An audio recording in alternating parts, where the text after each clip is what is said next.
we are going to be finishing off this case today. In theory. Now, if memory serves, we were getting close to the next trial. Well, next trial phase. But we still had some poking around to do left. Yeah, because we have Maggie here to talk to. We have some other people we need to talk to. But yeah, so it's just a whole lot of stuff going on. And then I don't believe... Oh yeah, no, she doesn't recognize the CD, which is weird. So this is the doppelganger, Phoenix. He's basically a loan shark. Let's see. She doesn't know anything about Violetta, which is interesting. Doesn't know anything about Lisa, makes sense. Mr. Armstrong was very good to me after I was fired from the force. I can't believe someone as nice as him could have anything to do with this. Well, in the time between the victim being poisoned and the police being called, the only person who was on the scene and had a chance to do anything was Mr. Armstrong. There was no one else there. Well, not necessarily. Because Violetta and Tigre there were probably there. Mr. Armstrong wouldn't set me up, would he? Probably. I feel much better after this trial this morning. I've been a bit of a courtroom proceedings addict for years now. It feels like forever since I saw a witness as slippery as that old man. He's not really that bad of an old man, though. Still, I feel a bit uneasy, huh? I thought you just said you felt much better. Maggie, if there's something on your mind, you've got to tell us, especially if it has anything to do with Mr. Kudo or his testimony. Alright, I'll spill it all and see what... Okay, that's right.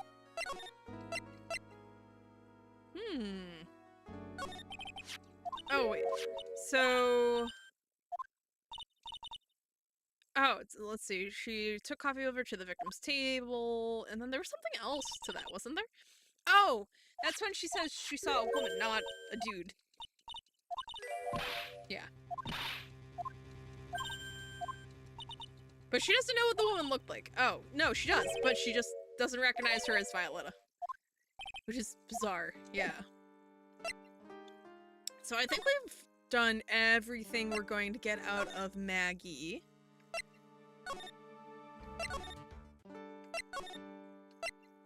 So let's head over to Trebian. There's no one here. It's just us.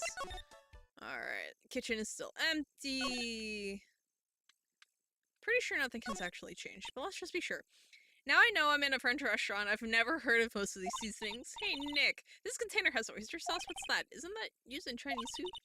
And look at these knives. They look really sharp. I'd like to see how one of those slices through a cheesecake. A cheesecake? You don't exactly need a sharp knife for one of those, Nick. Which is true. Which is true, unless you burn it. That smells good. Something's bubbling away nicely in that pot, which is interesting. Okay, yeah, so that hasn't changed. I bet it tastes really good if it was prepared well. Awesome, even. Amazing. Let's see. Homey, lace curtains. She wouldn't mind being a pot on that shelf. One large mirror. The poem collection. Sharp knives actually help cheesecake to have a smooth cut. Yeah, I figured. Plus, it also gets you through the crust if it winds up being, like, really dense and or really hard. Say it in your best French accent with intensity. Okay, oh, that's right. It's the very incriminating poetry book, but only I think it's incriminating because I assume the worst. Looks like a treasure chest. Oh, it's all the aromatherapy. That's still missing. If only I could find Gumshoe. Because I would like to talk to him. Hi, bud. He doesn't know anything about the matchbook. You let me get a million of my grumbles off my chest and I'll take one good look.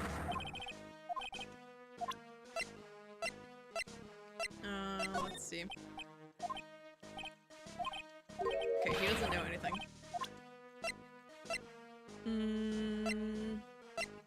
Oh, wait. Oh, that's right. I almost forgot to give that to her. I almost forgot to give Maggie her little lunch. Hey, Maggie. This is from Gumshoe, by the way. Oh yeah, I've got something you're going to love. Really? What is it? A lunchbox just for you. Here. Wow, a lunchbox. Weenies too. I can't believe it. Thank you, sir. Did you make this just for me, Mr. Wright? The fact that she loves it. Now, it was Detective Gumshoe who also would make such a nice lunchbox for you. Oh, she is so upset. Detective Gumshoe, he's really worried about you. Looks like he put a lot of effort into making this too. I can't accept it. Detention center rules, no gifts allowed, sir. Hey, come on, Maggie, don't be like that. The rules are rules, they'll lock you up if you break them. Somehow, when an ex-cop turned waitress says that, it seems a whole lot scarier. Anyway, I hate weenies. Oh, really? It's all yours, Maya. You can enjoy it with Mr. Wright. Here, 1 second. I'm gonna be right back.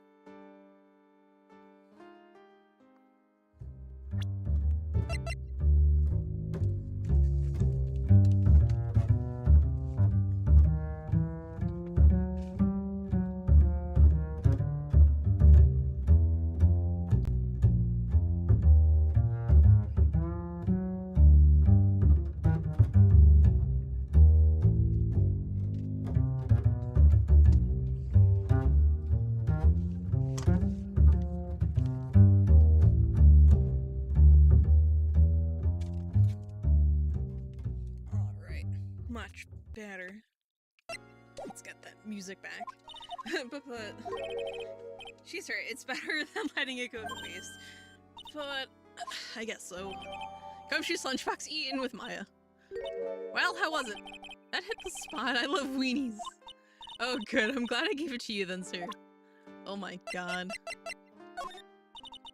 Okay, so she doesn't know anything about the lunches she used to serve. Doesn't recognize the scooter. Doesn't know anything about that. Okay, so that leads us back to the woman customer. I love this scene. They just scarf them down while she looks like a soggy cat. Yeah. Yeah. Oh yeah, that's from when I was carrying a customer's breakfast over to them. The ketchup splotch, you mean. My whole face was fire engine red thanks to that stuff. But you spilled the ketchup on your apron, didn't you? I don't see how the ketchup-covered omelet went flying and hit the customer in the face. Oh, talk about a tomato red face. It makes me wish I could have seen it myself. Yeah, I guess. It was kind of a sight to behold. Amazing. Potassium cyanide, I've never heard of that poison before in my life, sir. Okay, maybe I have. But I have never seen it before, that's the truth. I wouldn't even know where the nearest potassium cyanide dealer is in the first place. Potassium cyanide dealer sounds like another group of drug pushers to avoid. In any case, this definitely isn't something you can pick up just anywhere. Ooh, curse my rotten luck. The criminal must have stuck the bottle in my apron while I was unconscious. Alright, she doesn't know anything about that. Doesn't know anything about that. Yeah, I was kind of asking her stuff about, the stuff we found in Glenn's desk. Doesn't really do anything for us. Let's see, that's the cup I took over to the table, sir. But I didn't put anything in it. I could never do something like that. That's right, you can never do anything like that. I'm not good at carrying those large trays, you know. Trying to balance a tray with one hand to put something in the coffee with the other. I would just be asking for trouble. I dropped something for sure. That's right. Is she expecting me to claim that she's too clumsy to have committed the crime? I mean, it would probably work, which is the scary part. Because she is actually too clumsy to do it. Let's try blue screens. Hi. What can you tell me?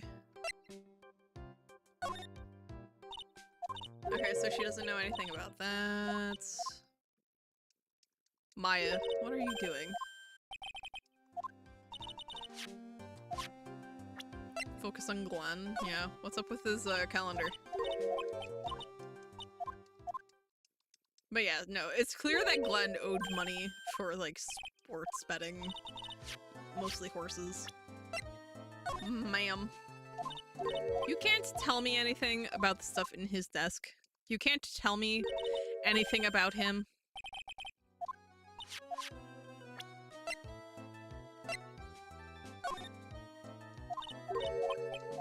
Does she genuinely just not know anything about her own employee? Oh wait, no, that's right. She's got locks. Wait. Oh yeah, no. Oh no. Yeah. We have to figure out what's going on with those locks. She's got 3 that we have to get through, so we can actually find out what's wrong with Glenn.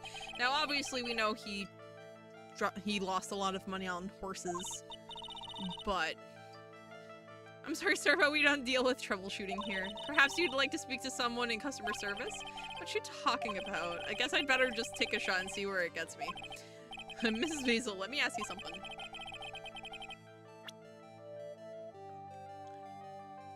Did Mr. Elg's troubles have something to do with this? Take that! What is that? A bunch of horse racing tickets.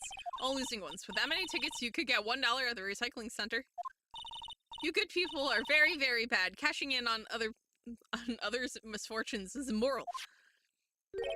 Is that a whiff of hypocrisy I smell? But what is the relevance of these tickets? The victim, Mr. Glenn Elg, he had a gambling habit, didn't he? I don't think that's a logical conclusion based on the facts. Everyone likes to go to the races from time to time. Yeah, but not everyone buys this many tickets. Anyway, I don't believe that proves anything on its own. You're right, but I'm not through yet. Mr. Elg's gambling wasn't restricted to horse races, was it? Who gave us this flyer? Take that! The lottery, horse racing. He bought a lot of tickets and lost a lot of times. That's got to have hurt his wallet pretty bad, don't you think? Maybe bad enough to be the cause of some pretty serious trouble, perhaps? No. You were right, Glenn did have a gambling habit. You good people must not follow his example, do you understand? Trust me, even if I wanted to, I don't exactly have the money to buy any. But if you win, there's no problem, is there? And Glenn had a winning ticket, didn't he, for $500,000? Yeah, but it's hard to imagine how he could have been in trouble then, isn't it? It's true that Mr. Elg won $500,000 in the end, but that was his first stroke of good luck. He was in deep trouble before that. Deep trouble? What do you mean? Mr. Elg's real problem was with someone or something more terrifying and ferocious.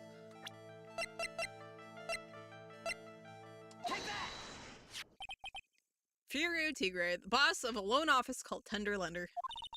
Tender Lender? People with businesses should think harder before naming their offices. Yeah, fair enough. Like you're one to talk. Well, what do you think? Our firm is doing very well at the moment. I don't think we need to borrow money. No. I mean about Mr. Elg. You think Glenn had something to do with this Furio Tigre? Yes. I'm sorry, I don't know of any connection between the two of them. Really? Because I've got the proof. I've got proof! Take that! Beautiful. Furio Tigre, aka the Tiger, is the boss of a loan office called Tender Lender. This is who Mr. Elg met with on the day of his murder. And the only thing a loan shark would talk with him about would be his debt.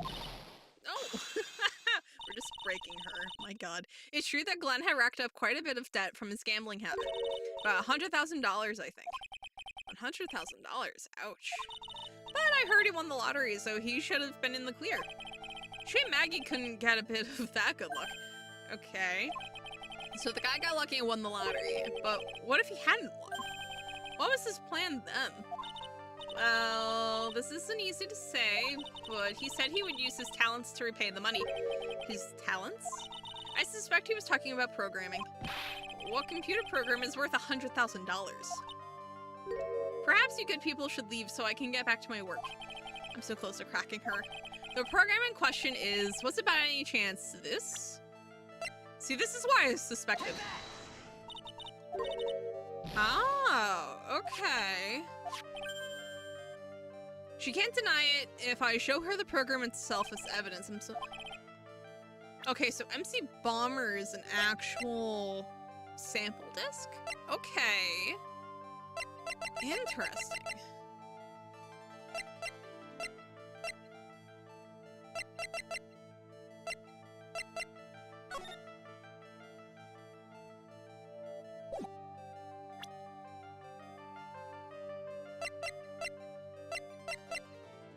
Yeah, no, so that's MC Bomber. Okay, so...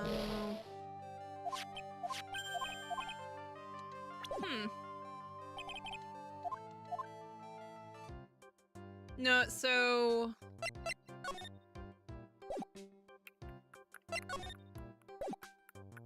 So, let's see. So... Glenn and the tiger were discussing something here. So... $100,000 was the amount he owed. $500,000 is how much he won from the lottery. If he didn't win, he was going to sell a program. This implies that he was going to sell... What program is worth $100,000, man? Wait until you see someone blow their life savings on virtual apes. Yeah! My god. And, like, the funny thing is that she works in tech, so, like... You can't expect me to believe that she can't think of, like, any program that could be, even potentially worth that much. Oh, and she's got... Oh, that's right, she's got locks, too. I forgot what hers. Oh, she's got 4. Suffering. You said the bandages around your head was from an operation. You also said you suffered a fatal injury to the head, correct? Yes, the operation was very difficult, apparently. Now, by fatal injury, you mean you were hurt very badly somehow, right?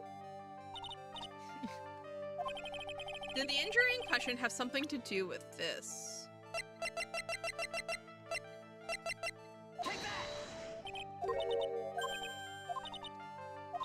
She's offering me a donut? What on earth? What happened to this woman for her to have such a huge bandage around her head? There must be some... Huh.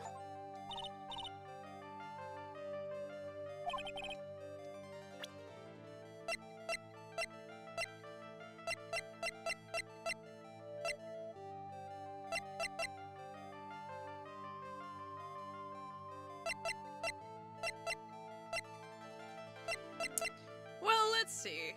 So, she got injured to the head. So, let's see. So, if it's not the... not like a scooter accident, she could have been kicked by a horse at a horse race. She could have been injured by the ketchup omelet to the face. But that was, like, the day, you know, of the murder, so doubtful.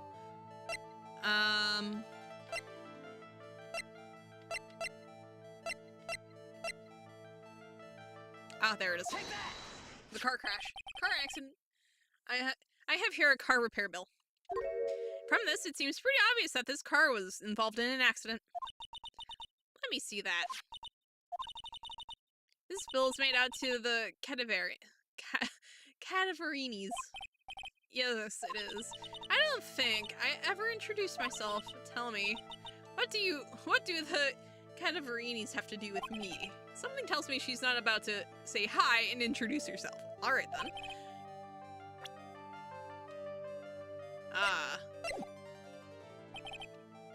So we have to prove her relation to them somehow.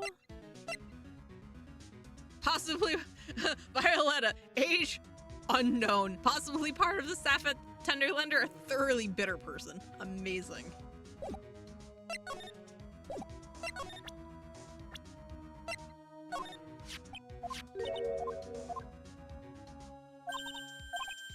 Okay, yeah, so she offers us a cookie and we just pass it back and forth. He saved you. She won't tell us about herself, which is interesting.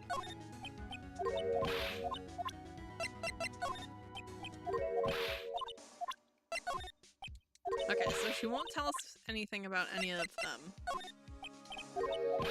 It's so unlike Violetta to be confused and know what's going on. Lord. Let's see. She can't tell me anything about the scooter. Can't tell me anything about the loan contract. I was gonna laugh if she could tell me anything about the cyanide. Okay, so she doesn't know anything about the calendar at least. No.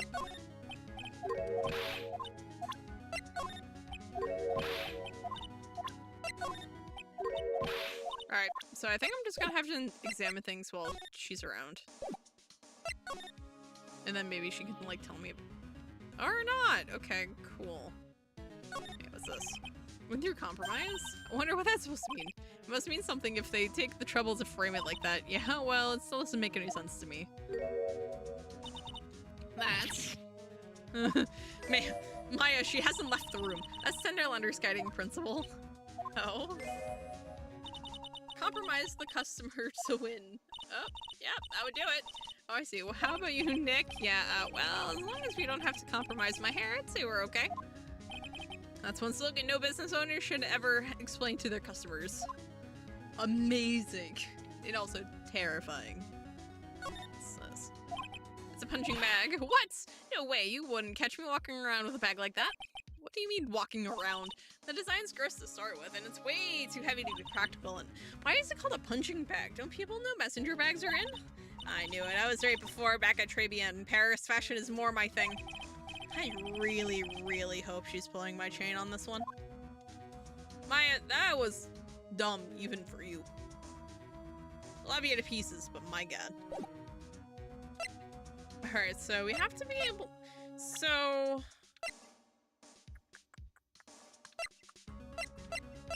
How do we prove that she has relation to the Cadaverini family?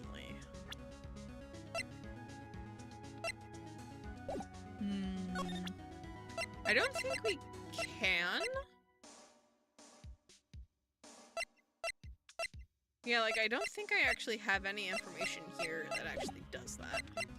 So...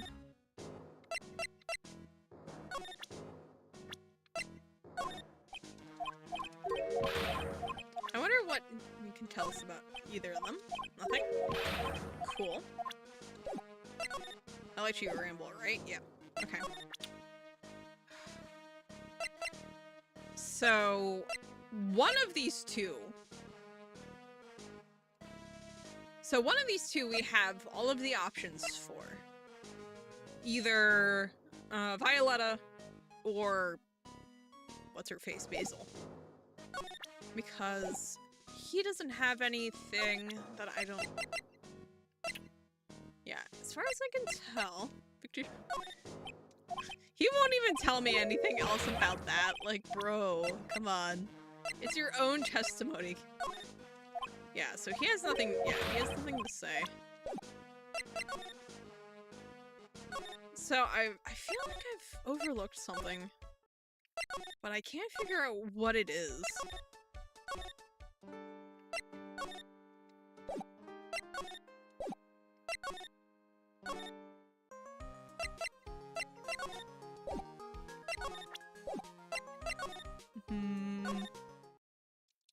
Ooh, okay. The main server just went up in smoke. Why the heck isn't the press conference set up yet? The superintendent's here already.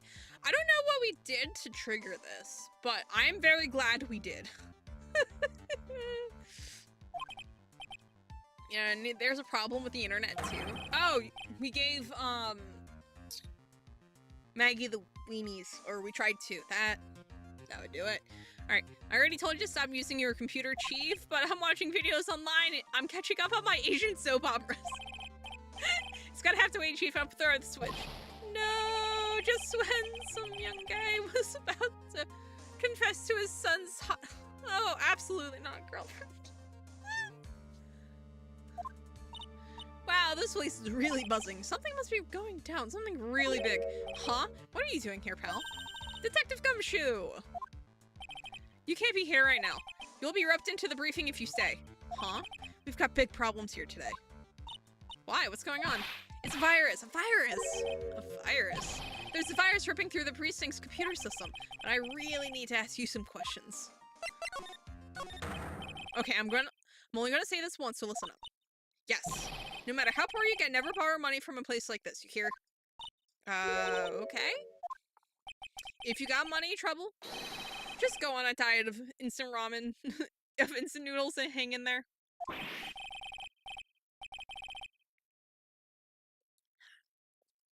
We're not thinking about borrowing money, Detective. We want information. Oh, is that all? Well, let's see. Tender lender is considered to be even fishier than the average illegal loan shark. And it seems it ran into trouble just recently. Those guys have been pretty heavy-handed calling in all their debts. Really? Don't go poking your nose around in their business, pal. You'll really regret it if you upset that lady. Alright, I get the picture. Hey, wait a minute. What did he say? That lady? Who's this lady he's talking about, Nick? We better find out what the story is with this lady. But first things first, I want to know about this computer virus.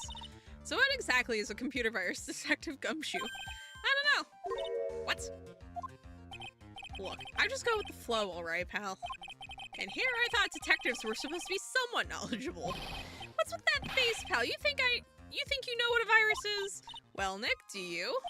A computer virus? Sure. I mean, only in simple terms, of course. Really? Wow, you know everything, Professor Nick. Yeah, I'm gonna call you Dr. Wright from now on. Hey, that sounds pretty cool. Don't you agree, Dr. Wright? Why do I get the feeling they're making fun of me? Okay, fine. I'm no expert, but I can at least explain the basics to the two of you. A virus is a program that gets inside a computer and causes damage. Damage? You mean it makes the machine go boom and explode? No, the damage is, well, it's all internal. So the inside goes boom, right? Imagine all the case data you've got stored on your PCs here in the station. A virus could wipe out all that. That's the kind of damage I'm talking about. Whoa, that's scary. Yeah, and what's even more scary is that viruses are infectious.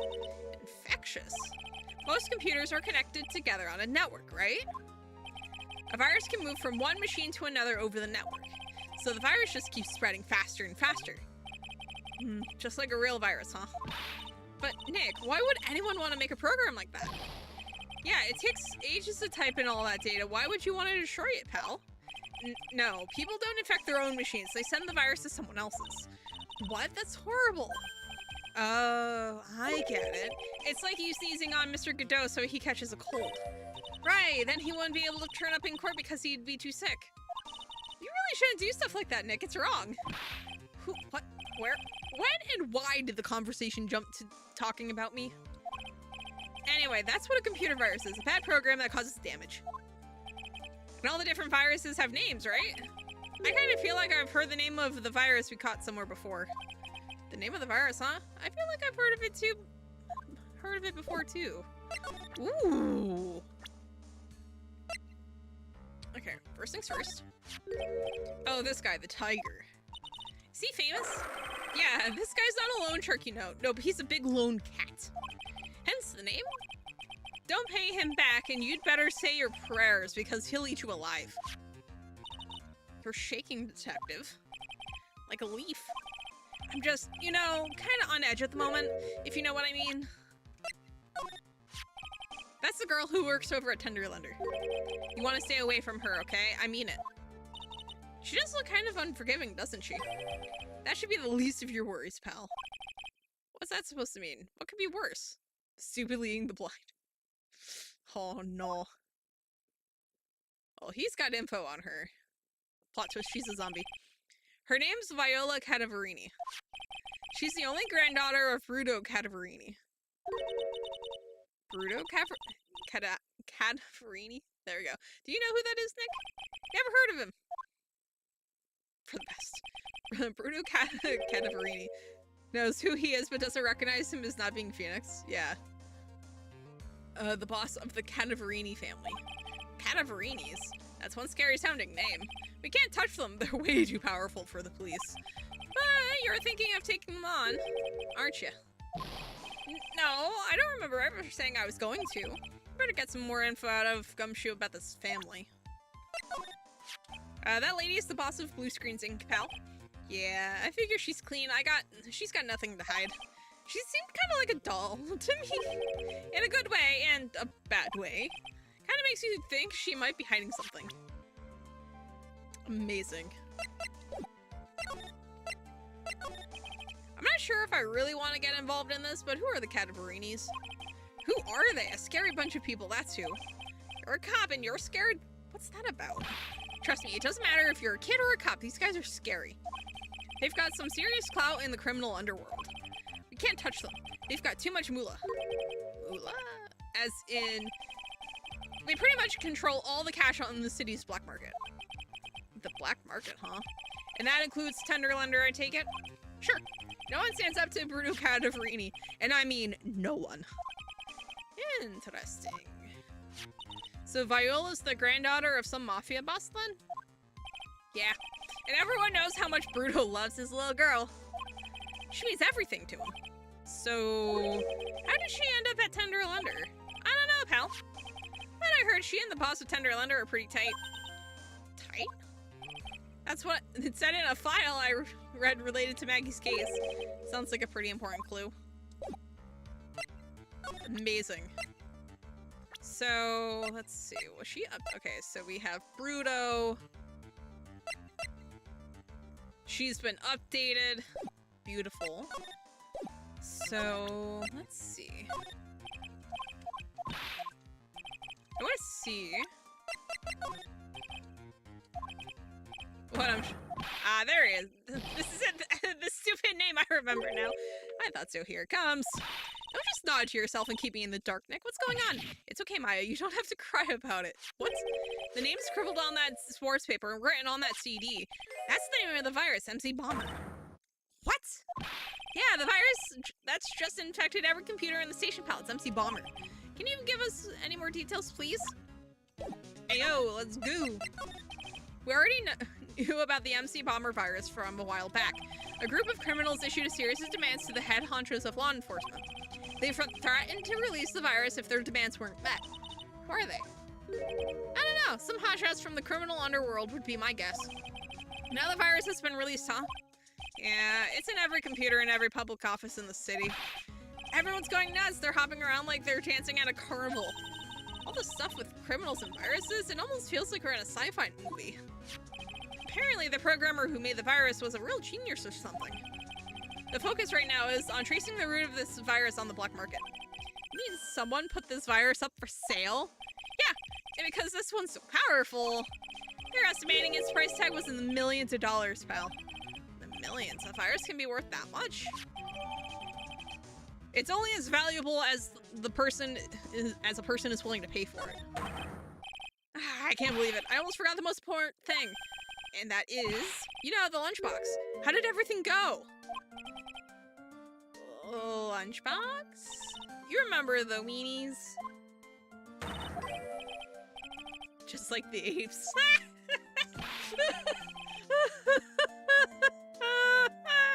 Yeah, you're right. Just like the stupid apes. Oh, no. Oh, NFTs are so stupid. My god. So how did my weenies taste when they went down? Huh? Well, it was delicious. Yeah, that's what she said, really? Well, not exactly. Don't worry about it, pal. I figured something would happen, so I came prepared. Prepared? What do you mean? I made a jumbo lunchbox. Oh. Do me a favor again, huh, pal, and deliver this? This sure is a heavy burden, in more ways than one. I can just imagine Maggie's little eyes sparkling with joy when you bring her that. Weenies again, Nick? Tell me we don't have to eat all these, too. Oh no, not again. I really can't eat it anymore. Oh no. Oh no. Okay, so she's no longer around. This is a misclick. Très bien. No one's here. No one's here.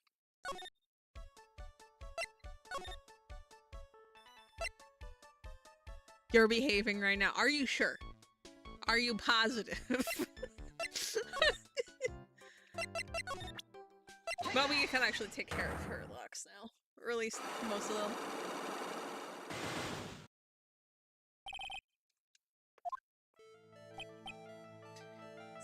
Alright, ma'am. Alright, so we need losing horse race tickets. Beautiful. Shush!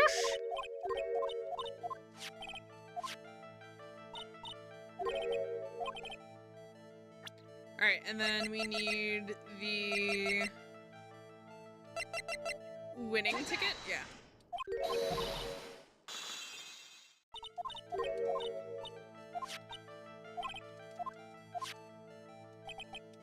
Alright, so let's see.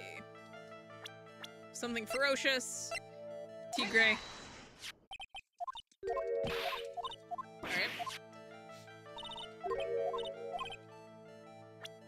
And then we present the calendar from the horse races. Beautiful. Alright. So that breaks that one. And now this should be the lock with the software, right? He said he would use his talents to repay the money. Talking about programming, what computer program is worth 100,000.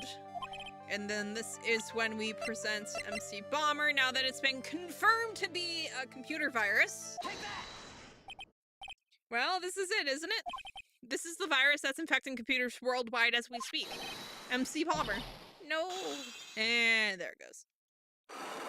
So we did actually have it, we just needed to convert it from sample disk to computer virus, which is annoying, but you know what? I'll take it.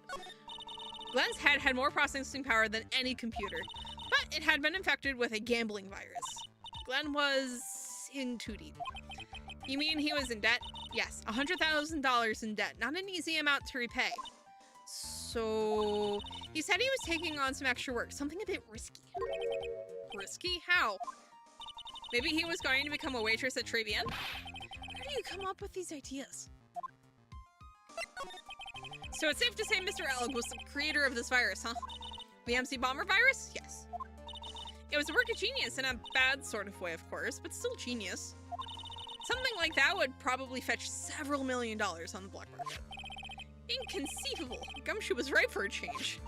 This date, December 3rd, that is marked on his calendar, that was his deadline for repaying his debts. I guess we won't be needing these horse racing tickets anymore. Thrown back on the floor. Use the trash can, Nick. Amazing. Alright, so I think we've gotten everything we're going to get out of her. So let's head over to Tender Lender, and we get to interrogate her now, which is frightening considering she's the granddaughter of a mob boss. Alright, fatal head injury caused by a car accident, which is around here somewhere. Oh my god, why is it always on the line? Aha, there it is. Take that!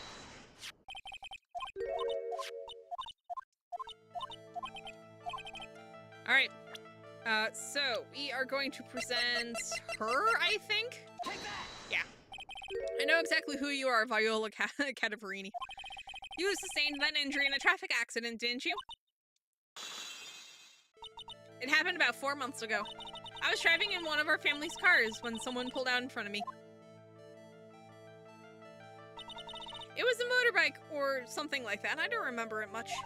Anyway, I swerved to try to avoid it, but...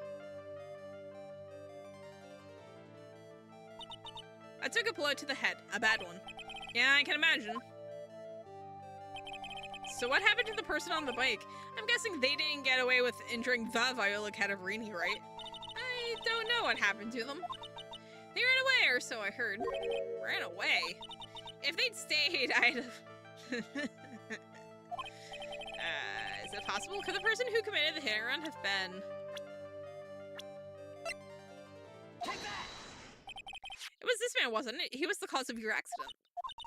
It wasn't Dundee Gray. I refuse to believe it. We collided the motorbike in my car. But Don Tigre isn't injured at all. Is he? It was the tiger who caused Viola to crash. I can feel it. Plus, one of her locks just broke, so she must suspect it was him too. I'm sorry, Miss Cadaverini, but I have proof that the tiger was involved in a traffic accident on his bike. And then we present the bike itself. Take that! It's not exactly a motorbike, but Mr. Tigre rides around on a scooter, doesn't he? And you'll notice that the front wheel guard is badly damaged. Miss Cadaverini, you know the truth, don't you? This repair bill was paid by Furio Tigre. The Cadaverinis have known for ages who caused the accident, haven't they? It's possible. Perhaps. Somewhere inside me, I know that may be true. I know it, but Don Tigre still saved my life. The operation was very complicated. It was very, very expensive. How much are we talking? Very, very, very expensive. She seems kind of hesitant about giving me an actual figure. I should back off. Well, anyway, it was the tiger who paid for it, right? After I recovered, Don Tigre told me. He said he paid for the operation because he cared about me. I believe him. Really? But do you honestly believe that to be true? Do you want to know what I think? I think the reason he paid for that operation wasn't because of you, but someone else. Your granddaddy! Perhaps I shouldn't be saying this, but your grandfather, Bruto Cadaverini, controls a lot of dubious cash, right? And you are his beloved pride and joy. Sure, I don't know exactly how much the operation cost, but if you weren't the granddaughter of Mr. Cadaverini, do you think Mr. Tigre would have paid the money? $1 million. Ooh, that's an expensive operation. It's clear we're in the U.S. 4 months ago, I was in a traffic accident. That's why I needed the operation. When I woke up, they told me it was nothing serious, a simple procedure. Oh, really? Well, I guess if she recovered in 4 months, it couldn't have been too big. They said the operation cost $1 million. $1 million bucks? My grandfather ordered Don Tigre to pay $1 million in compensation. Compensation, huh? It's underworld lingo for paying money to settle a score. Basically, pay or get into some serious trouble. But $1 million bucks? This has to be related to our poisoning case somehow. I wanted to believe him. I wanted to trust what Don Tigre said. He said it had nothing to do with my grandfather being Bruto Cadaverini. I wanted to believe he helped me because he cared about me, not about my grandfather. Oh, we made her cry. But I knew that wasn't really true. Wow, I'm so sorry. What he did to get the money was evil. He said it was all for me, so I helped him. You helped him? In what way? Here, take these. What are these, medical papers? I'm Bruto Cadaverini's granddaughter. He had to pay compensation. He was made an offer he simply couldn't refuse.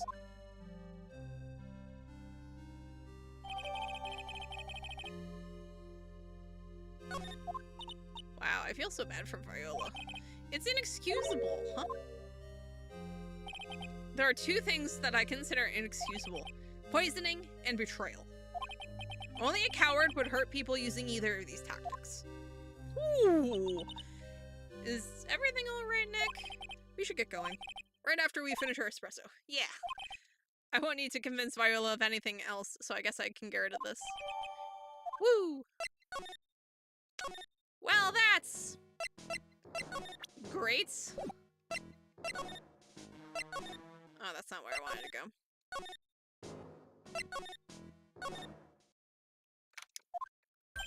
Ah, Armstrong. Ah, Bonjour. I have been waiting for you to return. Mr. Armstrong. Ah, good timing. I was hoping to find you here. We'd like to ask you a few questions. Well, he hasn't got anything to say to you fellas. Oh, it's Tigre. Will you call in Zenite? Ah. Bye, Maya. Come out from under the table already, Maya. Okay, hand it over. What? You just want to play games with me? I don't recommend that. The medical papers now. Uh-oh, I think he wants Viola Cadaverini's papers back. You mean this? The $1 million medical papers? Mrs. Cadaverini trusted you. That's why she said that she helped you. Forget about it, that girl's dumber than an eggplant. Yous wanna know what's sad? I'll tell yous what's sad. And it ain't only her face. She thinks she's got power because she's Bruto's little girl. Now that's sad. Woo! I can't let you have these papers. Tomorrow in court, I'm going to expose what you did to get the 1 million you used to pay this off. Are you crazy or something? I don't care if you want to give it to me or not. There's 2 of us here. You got that? 2. We. Mr. Armstrong? Forgive me. I cannot argue with him. That really hurt. Is that all you've got? I'll be taking those papers now. Armstrong, get that lighter. Wait. Don't take it too hard. Phoenix, Wright. That was so stupid. I shouldn't have let my guard down. Also, I just realized his shirt is a tiger eating, like, a dragon. Those medical papers were evidence. Hold it, pal. Hey, Gumshoe. Detective Gumshoe? Detective? You think you gonna stop me, Cobber? Beat it! Whoa, come on, Gumshoe, keep it together. You guys, get out of here. Leave this guy to me. Go, pal, and take this. If you get hurt, who's gonna look after Maggie, huh? All right, thanks, Gumshoe. Wait, Nick, don't leave me behind. Oh, Lord. I'll get even with that guy tomorrow in court. Tenderlander is going down. Beautiful. Beautiful.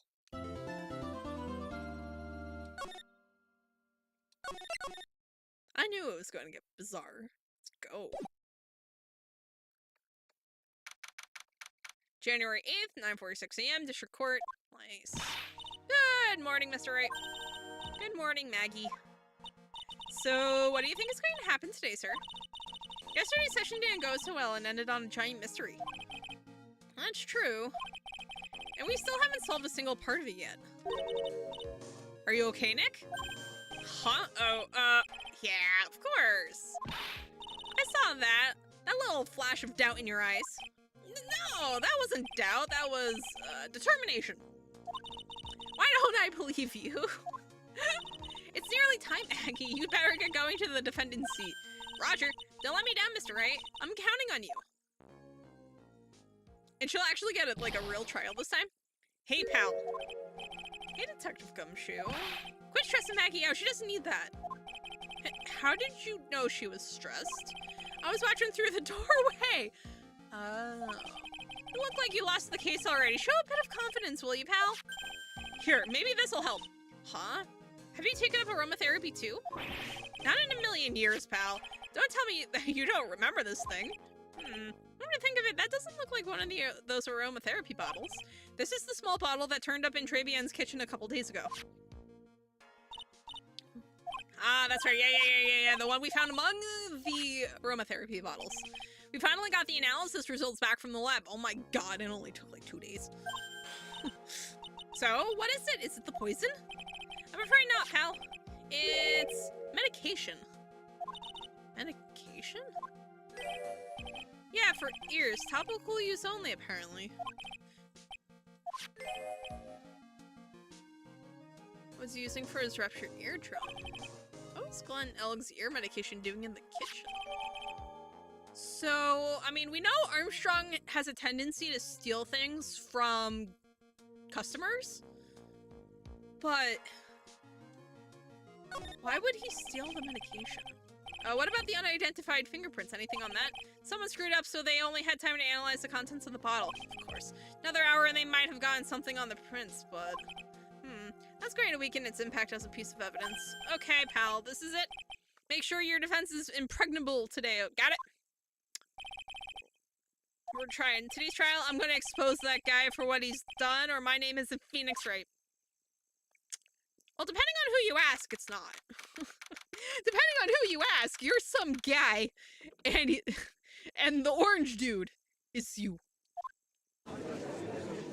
Hi, Godot. How you doing?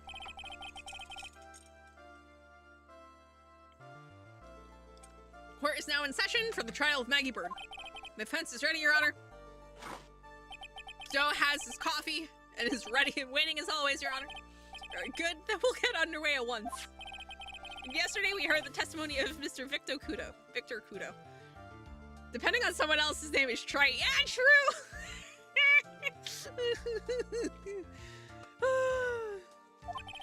He claims to have witnessed the defendant putting a powder into the victim's coffee. However, the witness's testimony was plagued with a number of problems. The mark on the rim of the cup shows that the victim drank from it with his right hand. But according to the old man's testimony, he picked it up with his left. Thank you, Mr. Godot. Furthermore, according to the witness's account, the victim was listening to the radio with an earpiece in his left ear. Yeah, the victim's left eardrum was ruptured, which made him effectively deaf in that ear. It's amazing how many contradictions a single case can have, huh, Nick? And Godot's just like, nah, I've seen worse. Allow me to enlighten you, Your Honor. The world, you see, keeps turning, and we must turn with it. You've lost me already, Mr. Godot. Don't let the mysteries of yesterday mystify you today. Only losers think like that. You've got to change with the times. That's one of my rules. Are you implying that you've resolved these contradictions? You know the answers to these riddles. The old guy wasn't just throwing seed in here, he was throwing us off the scent. Ooh. And today I'll prove it. Ooh. I want to see where this is going. I mean, I know he's, you know, the prosecution and therefore, you know, not on our side, but like, I want to see what he has to argue. Like, it's always interesting. And you are, oh, bonjour, everyone. I am Jean Armstrong, the owner and head chef of La Très Bien restaurant. Enchanté. And everyone's just like, forgive me for asking what... Judge! Oh, hello, monsieur. As you can see, I am the pretty gentleman on the day of the incident, you were in Trebian's kitchen. Isn't that right? With you, monsieur? Everything feels right. Okay, I can understand flirting with Godot. Wow, he's totally unfazed. Doesn't anything intimidate this guy? Very well, your testimony... Please, witness. Please tell the court what happened that day at Trebian. Whee! Volunteers. Let's go. Come on. Armstrong, tell me things. When it all happened, there were just 2 customers in my restaurant. I remember I was experimenting with some new art decos that day. Like having a large mirror between the tables, for example. Perhaps that is what the old man was looking at. A cup, the earpiece, and the glasses. He would have seen everything in reverse, non?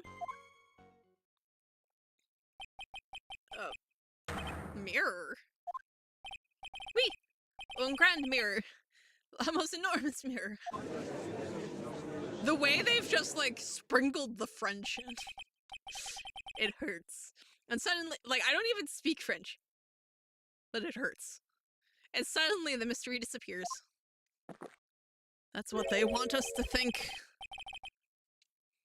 Like I said, the world keeps turning, so roll with it. That would explain the coffee cup and the earpiece conundrum. Mirror would have made everything appear back to front. What the heck? It's way too early in the morning for this to be happening to me. Now then, Mr. Wright, you may begin your cross-examination. Suffering.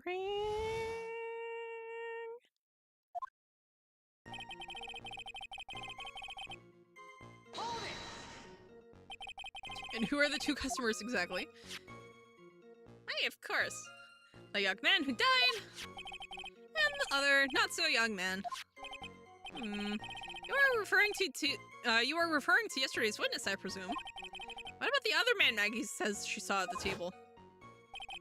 Something tells me Mr. Armstrong isn't planning to disclose his existence. We need some hard evidence first before we can bring him up, don't we? I guess I'll just have to try a different approach for the time being. You were experimenting with Art Deco? How come I never heard about that before today? You are not familiar with the language of interior design, monsieur. Please stay on topic. Now, why didn't you tell the court about this before? But I did, just a few moments ago. Ahem. Excuse me, Mr. Armstrong. This deco you mentioned, are you referring to some sort of decorature?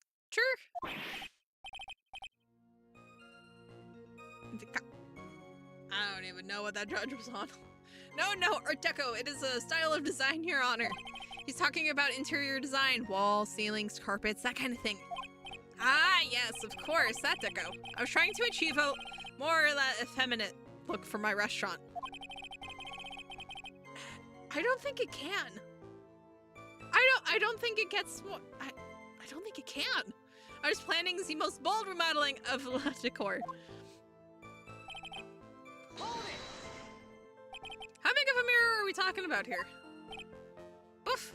Something about 4 meters wide and, about 2 meters high. Let's see, if 1 meter is about 1 yard, holy glass on a frame, that's huge. I was intending to install it on the ceiling eventually. The ceiling? Was there a mirror on the ceiling? I don't remember. No, but I decided not to go through with that in the end. What should I do? Yeah, I need more info on this mirror. If you really had such a mirror, but there's nothing about a mirror in Mr. Kudo or Maggie Bird's testimonies. But Objection.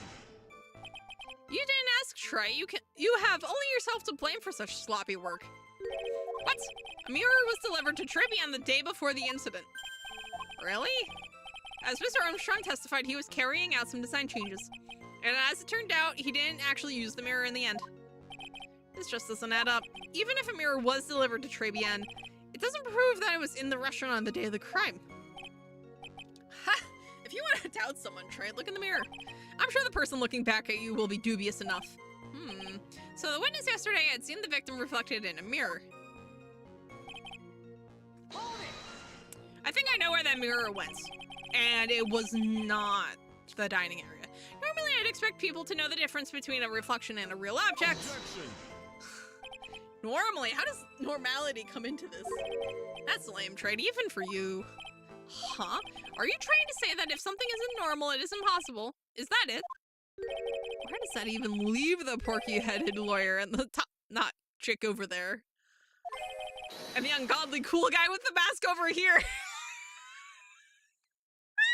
The worst part is he's not wrong. The worst part is he's not wrong.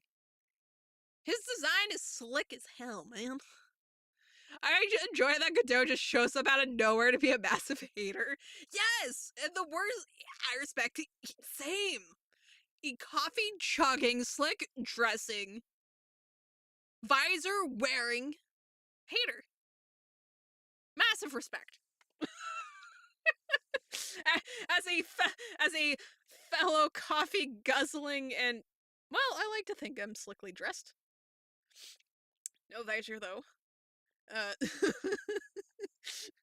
But yeah, no, man. I respect this man's desire to just show out of nowhere to be a hater. Love him. Easily favorite prosecutor. Easily favorite prosecutor. I do not have a top knot. Ma'am! What do you think this is? What is this? What is this? Is that not a... Mr. Godot is correct. A lack of normality is no basis for discounting an argument. But yeah, logic has won the day. Amazing. Everything. You would have seen everything in reverse? Hey Nick, we should take a second and think about what old CD said in his testimony. How did he phrase it again? The boy is wearing the earpiece on the same side as the green lens of his specs. No question, you can look me up if I'm wrong. Then he used the same hand to pick up the cup, his left. If you saw everything he described reflected in a mirror, then everything he said he saw on the left was actually on the right, huh? And that clears up all the problems with his testimony, I guess, or does it?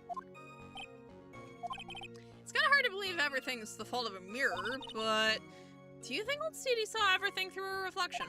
If he did, it would explain all the contradictions in his testimony, but that just makes the situation worse for Maggie. There's gotta be something in that old man's testimony. We just gotta dig deeper. And so he said he saw the earpiece.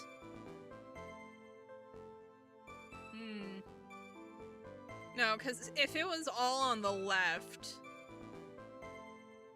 Actually, wait. So if I'm looking in a mirror... No, this doesn't work. Because even reflected, that is still the right. So... Yeah, because it's like, I'm like picturing a mirror, right? So if I am standing in front of a mirror, and I hold up my left hand, it's still on the left side of the reflection. It doesn't just magically swap over to the right side. Does that make sense? Am I losing my mind on how mirrors work? Because I know for, like, cameras, when they quote-unquote mirror something, it tends to be the inverse, right? So if... Well, in this case, well, actually in this case, I think I have it set so that it, I think my motion capture is actually set to fix this. But basically, if I lean to the left, oh, actually, no, it's not. Okay, yeah. So basically, if I lean left at my computer, I actually lean right in front of the bottles. And then you going to the right, I go to the left. But an actual mirror, if...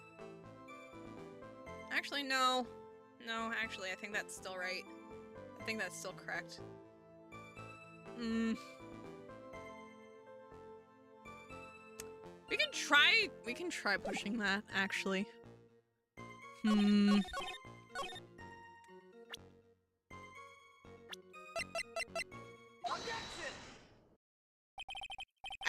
think I know... See, the thing is that I think I know what I'm trying to say, but I can't say it in a way that makes sense. Which is, like, pain and suffering. But yeah. Oh, I hate everything. Coffee, please. Put my brain back together. Thank you. The coffee cup, the earpiece, and the HMD.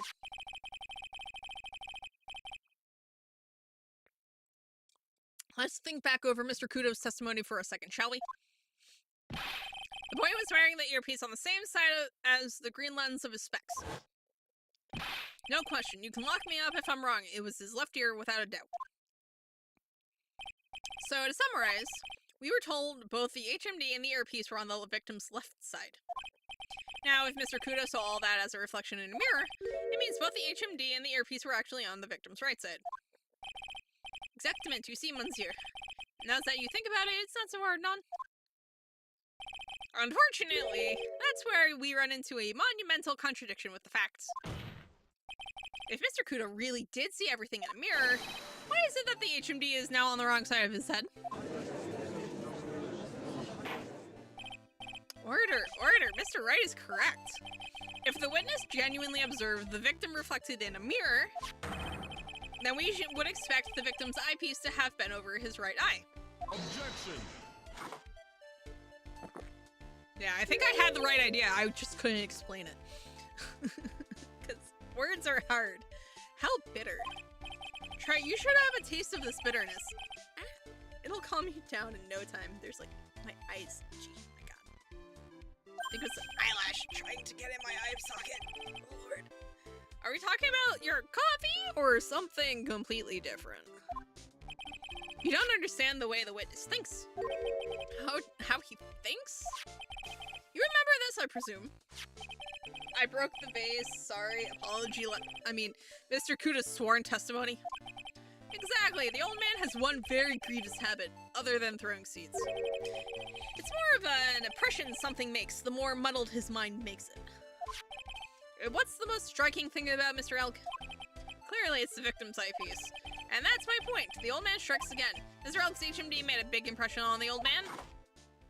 Sir, that's like 3 in like 2 minutes. I saw the earpiece and those newfangled spectacles he was wearing. Oh yes, they were both on his left ear. Do you hear? His left ear. Though, your old man impression? Perfect. Well, Trey? That's the worst, but best impression of Kudo ever! Wow, I really thought he was old CD for a minute there. Kudo's good. Enough. I must agree that yesterday's witness was irresponsibly rash in much of his testimony. Bad luck, Nick. Looks like the boil of a contradiction you found is just a rash. A mirror can't be beaten by a handful of seeds, nor can it lie. So, what exactly was the old man looking at? Fill us in, Mr. Armstrong. Go on, tell the court. We're all ears. I can explain. Please, if you will look at the plans of the restaurant. Okay. Tell me, sir. Explain this. Lord, is everyone sitting comfortably? Oh my god. Where it was in the middle of the restaurant, dividing the two halves. There is only one seat from which you could have seen an image of the victim. That was the seat at the table next to the victims. That was where the old man was sitting. After the terrible incident occurred, I moved the mirror so it was not in the way. But naturally, I did not touch anything else.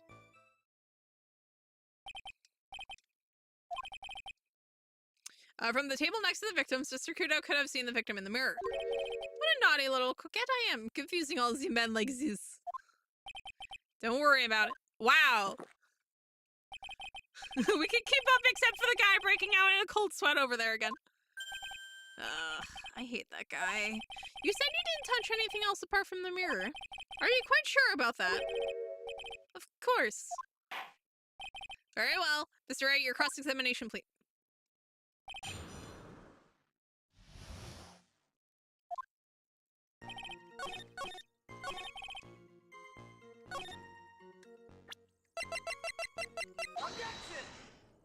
Then how come the vase is still in one piece?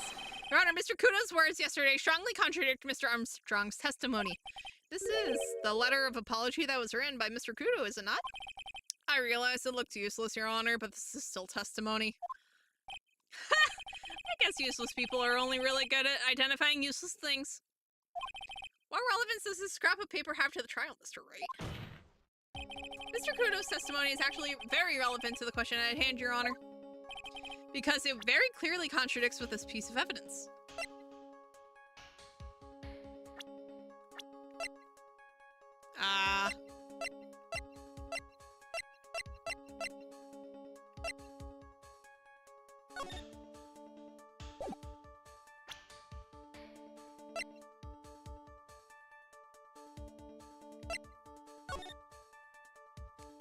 Oh, here it is.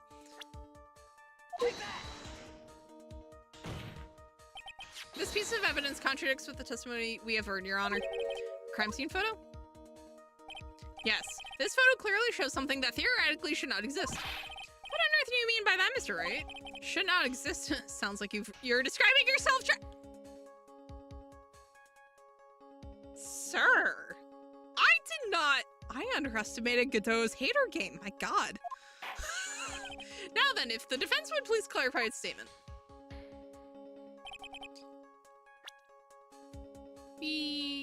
And the vase.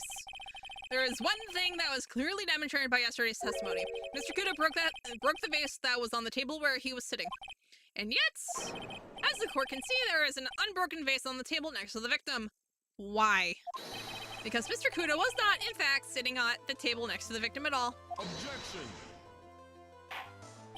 Don't be an idiot, Trey. That's impossible. That seat's the only one Kudo could have seen the victim's reflection from. Exactly. There's only one conclusion we can draw from this contradiction. There was no mirror in Trebian that day. Your testimony, Mr. Armstrong, is an elaborate lie. Undo! For a moment there, I thought he was in a tracksuit, and then I realized it was his apron. Oh my god. Don't try to confuse the court, Trey. Obviously, the witness cleaned up the vase. while the police were taking their time getting to the crime scene. Unfortunately, Mr. Kudo, that doesn't quite work for me. Mr. Armstrong already testified to the contrary in his own words. I did not touch anything else except the mirror.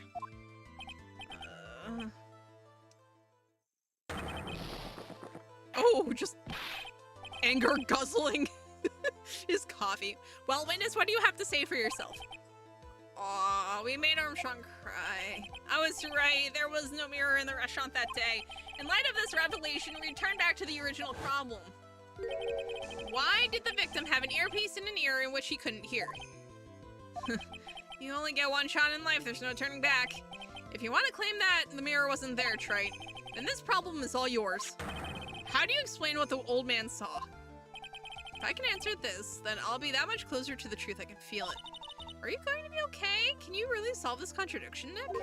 There's more than just this one contradiction, Maya. What do you mean? Remember what Maggie told us? There was another man at the victim's table, and there was a sample CD on the victim's table. It all flies in the face of Mr. Kudo's testimony.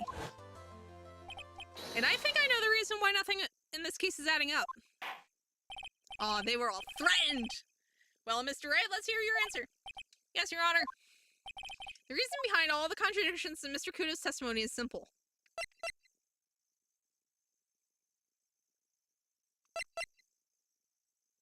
The victim was a phony. No. The ear doctor made a mistake. Kudo made a mistake. No. Clearly, Mr. Kudo made a mistake. Mr. Wright, you're the one who brought up all these contradictions. And if you're trying to tell us the old man just made a mistake, we can wrap up this case right now with a guilty verdict. How about it, Mr. Wright? Can I just declare your client guilty? Is that the best you can come up with, Nick? Oh, ow, okay. I'm sorry, Your Honor, I was the one who made a mistake. I'll give you one more chance, Wright. Think carefully before you answer this time. Okay, I guess we're going to actually save now.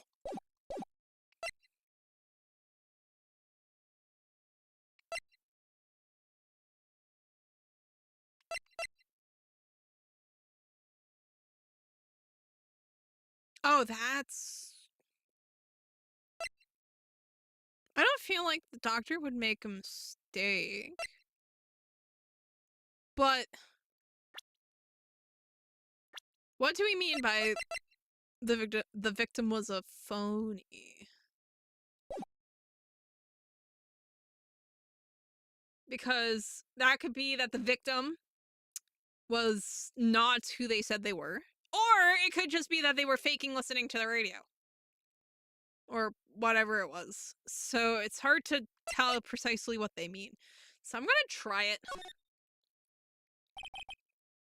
This case is riddled with contradictions. Yeah, there is one very simple answer that clears them all up. And what is that? The incident Mr. Kudo witnessed and the incident the victim experienced were two completely different events. What? Yes, the victim that Mr. Kudo saw wasn't Mr. Glenn Elk at all. It was an imposter, a phony pretending to be Mr. Elk. Obviously, unlike the victim, there was nothing wrong with the imposter's left eardrum. That's how he ended up wearing the earpiece in his left ear by mistake. Yeah, no. What? I wouldn't... Wait, what? Order in the court, settle down or I'll clear the courtroom. Quiet, Gramps. Why don't you clear out of here, huh? What did you say? Trite, are you saying that what Mr. Kudo saw was a setup? Yes. Someone pretended to be Glenn Elk and acted out the whole coffee poisoning. All for the express purpose of creating a witness out of one Mr. Victor Kudo. Objection! Get real, Trey. Why would anyone want to do that? Isn't it obvious? The thing Mr. Kudo was most insistent about in his testimony was the serving girl brought him a Javachino, but she put something in it. That's the serving girl right there in the defendant's chair. I remember her well. Where is this going? It's so hard to believe, but there was one and only one reason to show Mr. Kudo this fake poisoning. To show Maggie Bird, well, quote-unquote Maggie Bird, in the act of poisoning the coffee. Objection! Are you insinuating that the waitress in the old man's store was a fake as well? It's true that there were were no other customers in the restaurant at the time, but it's also true that the chef was there. He would have noticed what was happening. That's right, well, witness, if your restaurant really was the scene of such theatrics, you would have known about it, correct? Oh, lads, this is most difficult for me. Yes, it is. No, it's quite simple. All you have to do is testify you are under oath, after all. Was there, in fact, a phony at Trabian that day? The defense demands that Mr. Armstrong tell the whole truth about what happened.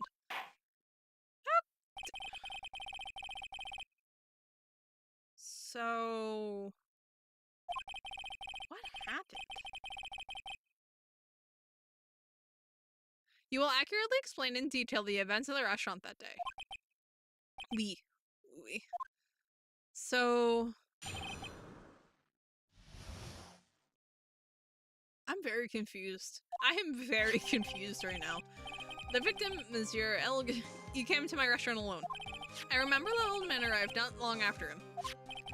There was no other customers. But he got word he won lottery. Monsieur Elg became very excited. It was approximately 5 minutes later that the poisoning incident occurred. There was no time for a phony to do the acting. Just so we're clear, there was no mirror in the restaurant after all. Forgive me, Your Honor. I lied because I wanted this mess to be cleared up quickly. What you have just done is commit perjury, Mr. Armstrong. I will decide how to punish you later. Oui. For now, we will hear your cross-examination, Mr. Wright, if you please. He took that perjury charge a bit too well. But I'm guessing he'll be in more serious trouble after this cross-examination. Yeah.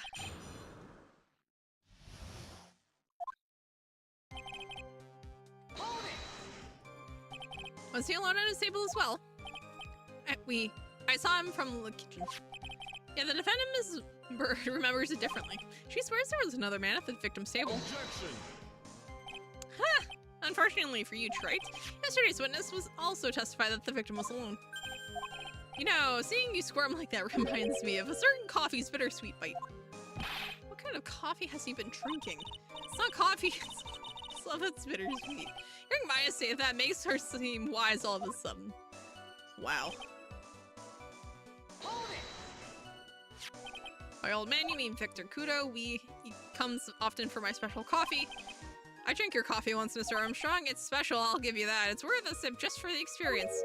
Oh, you make me so happy, Monsieur. You are most welcome anytime. I said it was worth one sip and nothing more. So, old Mr. Kudo arrived at the restaurant around the same time as the victim. Maybe I should ask about his arrival in detail. What time? Out of curiosity, about what time was it when Mr. Kudo arrived? Oh, no, I cannot remember, Monsieur. I believe you were told by a witness yesterday. Let's see, the crime was at 2:25.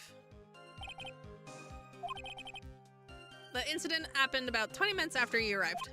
So the victim must have arrived between 2 p.m. and 2:10, no? Just after 2, huh?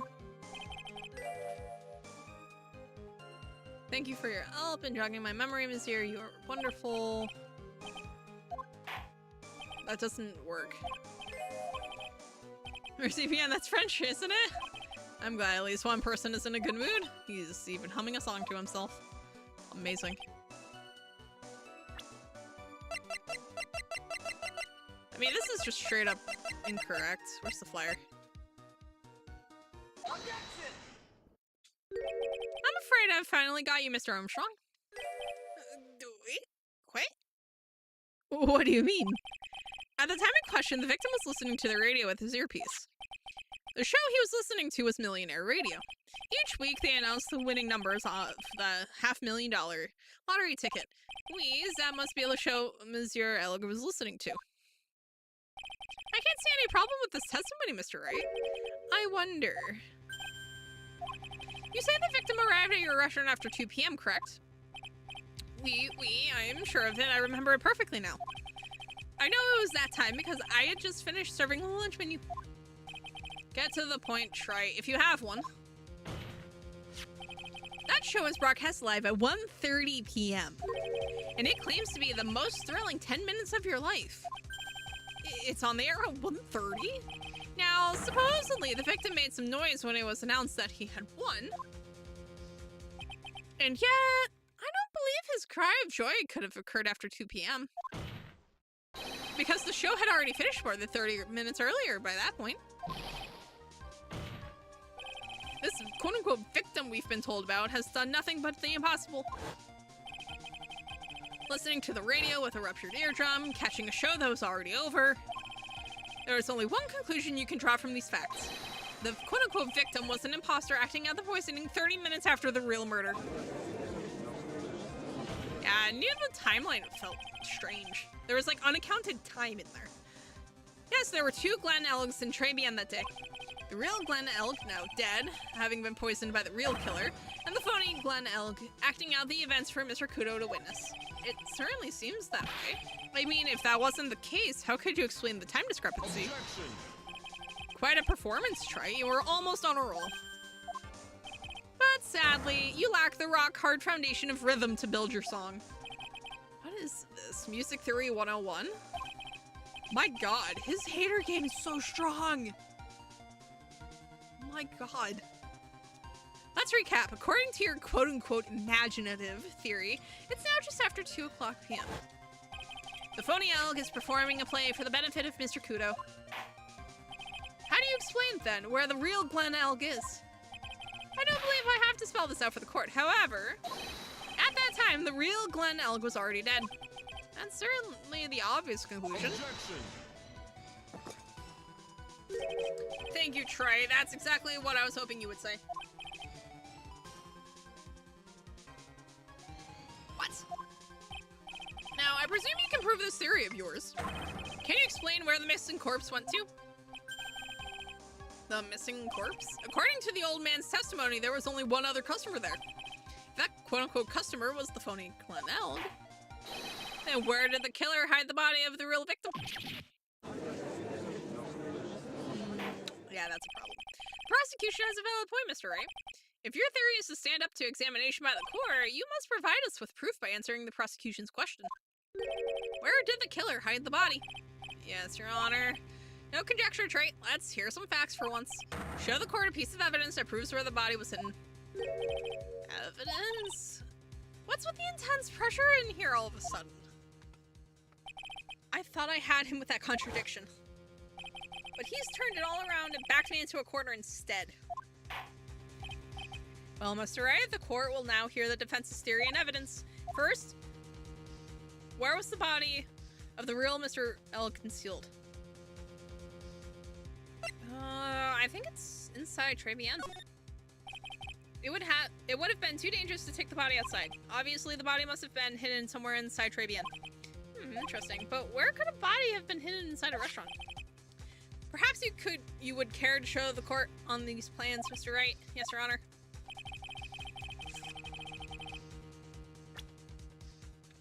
Take that! It was cooked, obviously. It's why the food was bad. Bro, probably. I see. Nice supposition, but the real question is, can you back it up?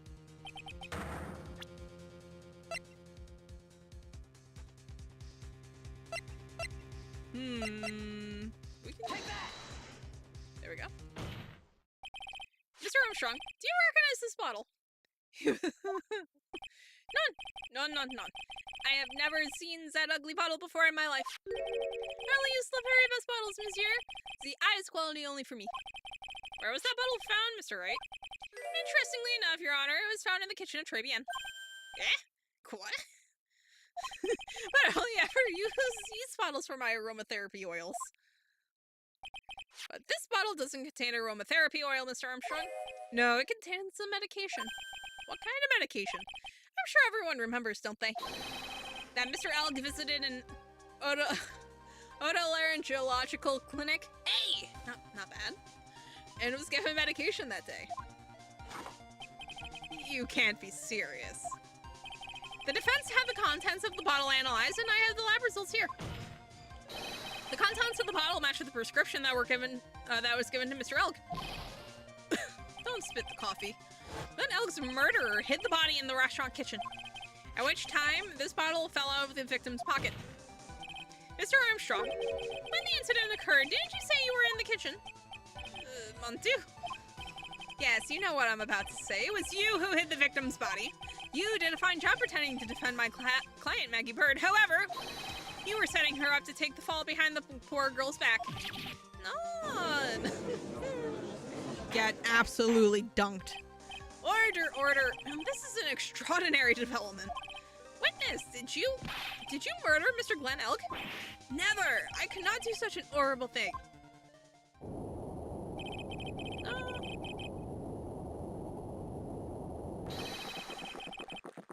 Oh, Mr. Cadeau. The bitterness. Every time I get lied to, I always down a mug of coffee. That's one of my rules. Do you have the slightest idea how many cups you've had by now? Then I like to do the same to the person who lied to me. I like to take them down with my empty cup. Listen up, chef. How about a brand new flavor in your ear, my H-deficient friend? Please, you must hear me out. It is a trap. Listen to me. Por favor. I'm sorry, is that not...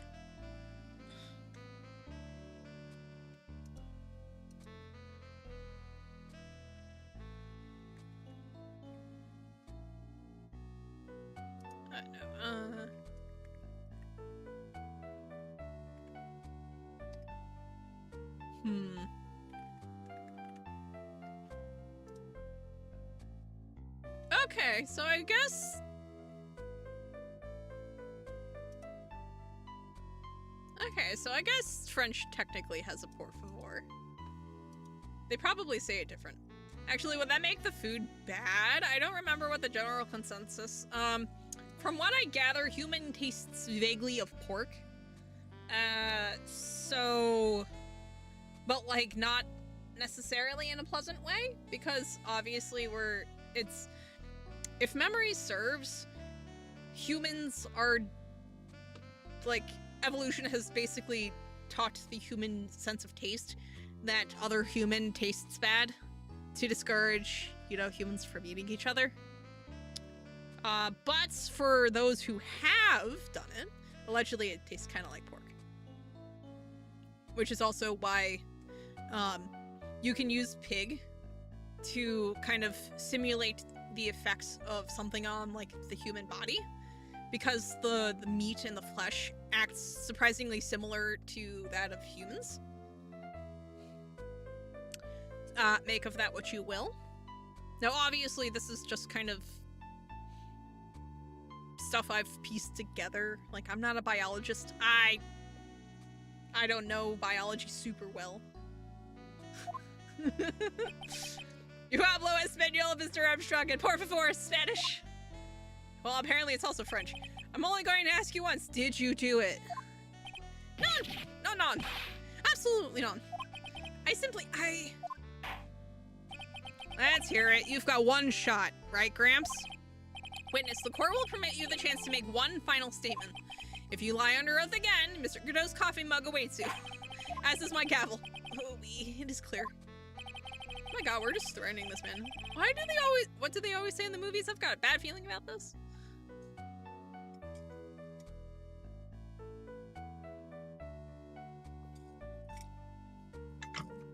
But yeah, honestly, with the right amount of seasoning, Mythbusters did an episode on human flesh analogs. I'm assuming pig is what, closest? Aside from, like, maybe, like, ballistics gel?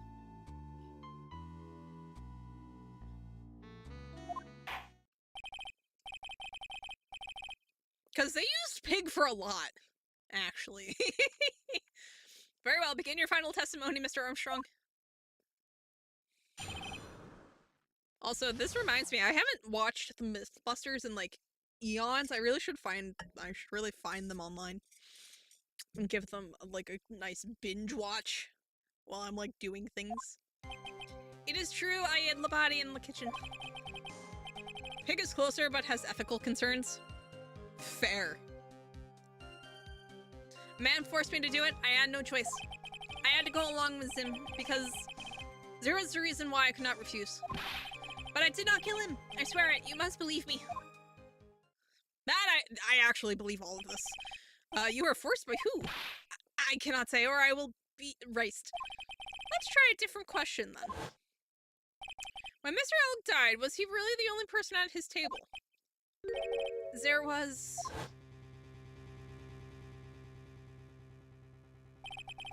another man. They only used pigs that died of natural causes, yeah. Because obviously, like, they would go through, like, so many that it would not be a great idea if they were, like, killing them specifically for the experiment. I knew it. Maggie was telling the truth. Yeah, she was. You may cross-examine the witness now, Mr. Wright. There's just one more thing I need to do. I gotta break this guy and get him to tell us the name of the real killer. We get to break the Frenchman. What has the world come to?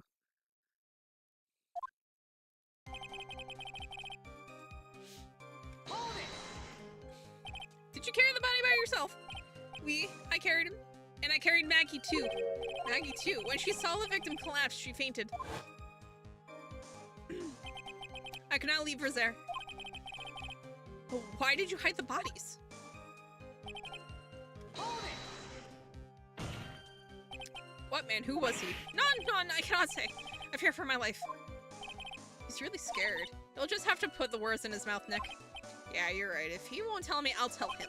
But why would you go along with this man? Hold it! And what reasons would that be, Mr. Armstrong? You know, monsieur. Yes? Surely you cannot expect a young maiden to talk about such an embarrassment. A maiden? You're a bit old to get away with that. And a bit... I can't finish the cross-examination without establishing his reason, so I'll just have to provide it with evidence. Hold it! So, you are claiming that all you did was hide the bodies, is that correct? Oui, that's right. If we are to believe you, Mr. Armstrong, you must tell the court everything. You must make clear the identity of the man who ordered you to do this.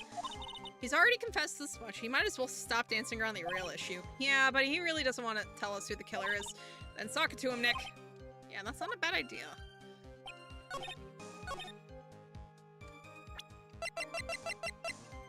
Objection!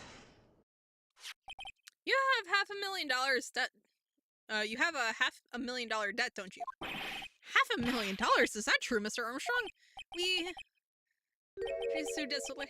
I was weak, and I borrowed the money. This is Mr. Armstrong's Achilles heel. And that's why you couldn't refuse anything asked of you by this man. Take that! A $500,000 loan from a black market loan shark. And you had no way of paying it back, did you? That's why you were forced to do anything this man told you. It is as you say. Mr. Armstrong. A tiger. He told me he was going to use my restaurant for a business rendezvous. On the day in question, he was meeting the victim to demand that he repay his loan. I don't know why it happened. I don't know why it happened like that. Like that. I just did what he told me to do. I had no choice.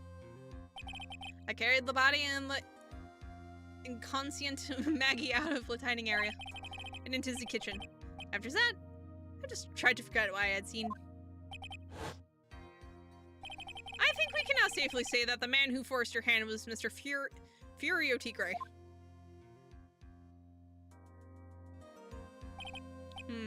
I do have one further question for you, Mr. Armstrong. The poison in the lottery ticket that were found in the defendant's apron pocket.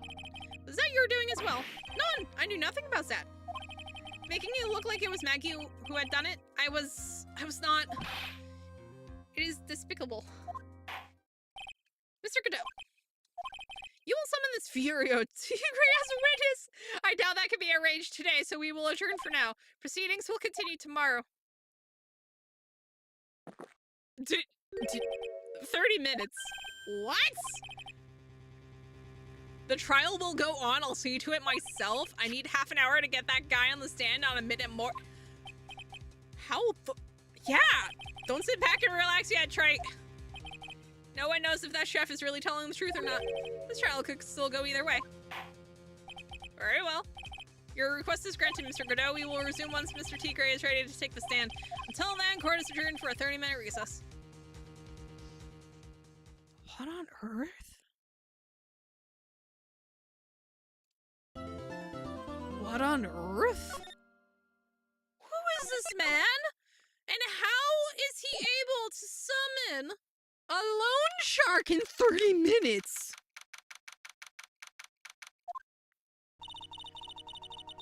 Who is this man? So we're finally going to see the tiger on the stand. We've almost got this case won now, Nick. I wish I could agree. Huh? When I cross-examined Mr. Armstrong just now, he said he was just doing what the tiger told him to do. But Godot picked up on it, remember? He pointed out that without proof, we don't know if what he testified is the truth. You mean, you think Mr. Armstrong's lying? I don't know, but if that's the line the prosecution takes, we could be in trouble. I get the feeling that we don't have the case-making evidence we're going to need. Hey, pal! Oh my god, it's Gumshoe. Hi, Gumshoe! What are you so jumpy about, detective? Your hair's standing on end. Hey, that's the pot called the kettle black loam is top knot. It's not a top knot. Oh, then what is it? Never mind about the hair. Just calm down, all right? I can't stand still when I don't have a job to do. I get kind of wound up. No kidding. You gotta have something you need me to do, pal. Anything. Well, hey, I'm gonna take a jog back down to the precinct. I could get some prints analyzed for you if you've got an hour. An hour? The trial will have reconvened by then. But, Nick, we still don't have a really decisive piece of evidence, right? True. Without some kind of trump card to pull out of the bag, we're really stuck. You said you could get some fingerprint analysis done in an hour? You bet. In that case, would you mind checking the prints on this for me? Take that! If you're going back to the station anyway, could you find out whose prints are on this? Oh, hey, that's the small bottle I gave back to you this morning, right? Yeah, I think it's time we solve the last mystery of who the prints on it belong to. Sure thing, pal. Actually, that's been gnawing at me too. Small bottle given to Detective Gumshoe. Let's go. Okay, I'll get this off to the lab right away. Just make sure you don't lose the case before I get back. Thanks, Gumshoe. This is pretty much the final showdown, I guess. It's time to separate the phonies from the real guys. Yeah. And we're back. I hope you're fast, Gumshoe. Court will now reconvene. Mr. Godot, did you find this Furio Tigre? I even tamed him for you. It was a 3-cup job, no problem. Tamed him? The guy's name may be Furio Tigre, but come on. He's pretty lively. Be careful. He still bites. Very well. Please show Mr. Tigre to the stand. Oh my god. Look at him. He's an angry phoenix, right? Witness? Please don't crash your car again. Well, it wasn't his car. It was Viola's. Don't hide under the table, Maya, unless there is room for me down there too. Do you mind? What are you saying to me? Nothing. I didn't say nothing, honest. Who could have guessed that fear would induce a bad Brooklyn accent in the judge? Oh, Gumshoe? Yeah, don't crash your car, Gumshoe. Not again. Actually, no, he's jogging, so something tells me he never replaced his car. I got business to take care of, you hear me? So who the hell called me into this hole?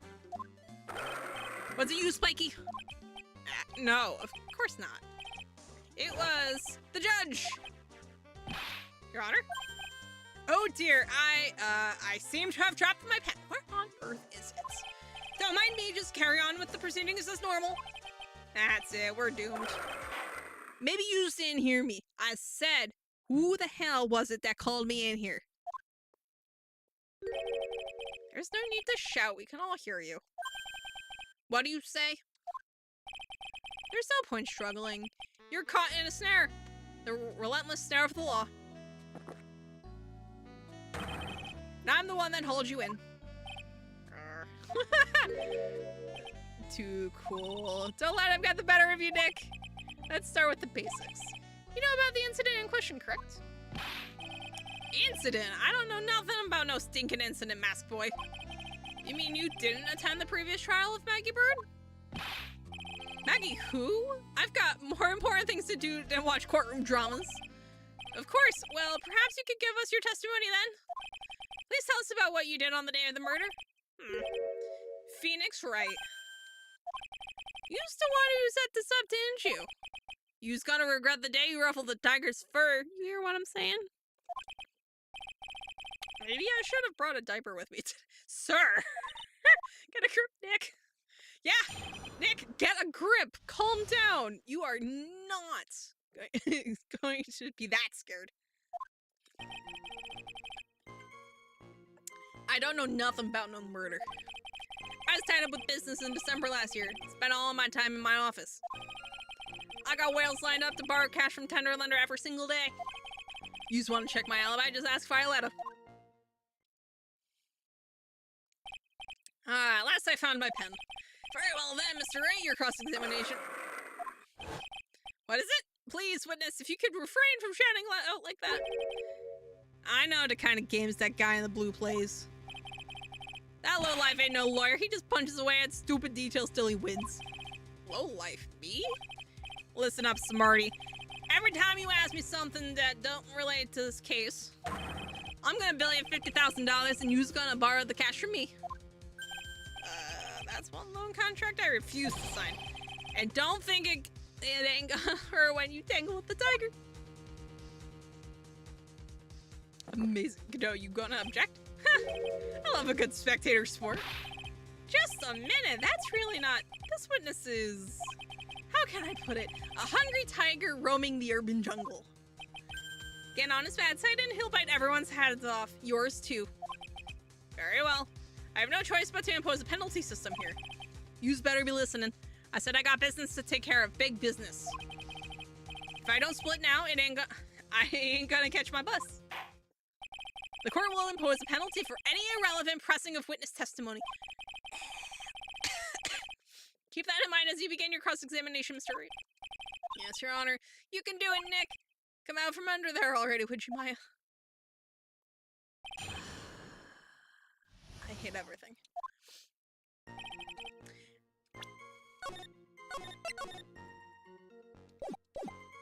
Let's see. Spent all my time in the office. I got whales lined up. Where'd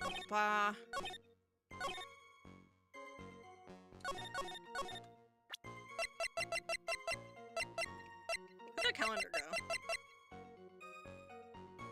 There's a note saying meet with the tiger.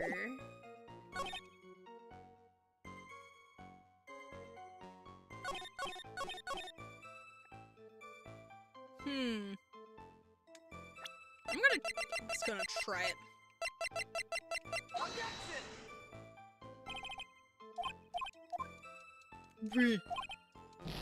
Yeah, whatever.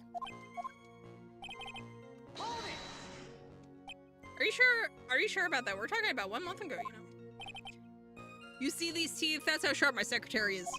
Sharp? Is he talking about Viola Cadaverini? Sure, it's everything in my scheduler. December, mainly in the office, that's what it says, so that's where I was. That seems like a rather sketchy schedule. There he goes. What the tiger diddles? December isn't the issue. What's important is what he was doing the day of the murder, so now what?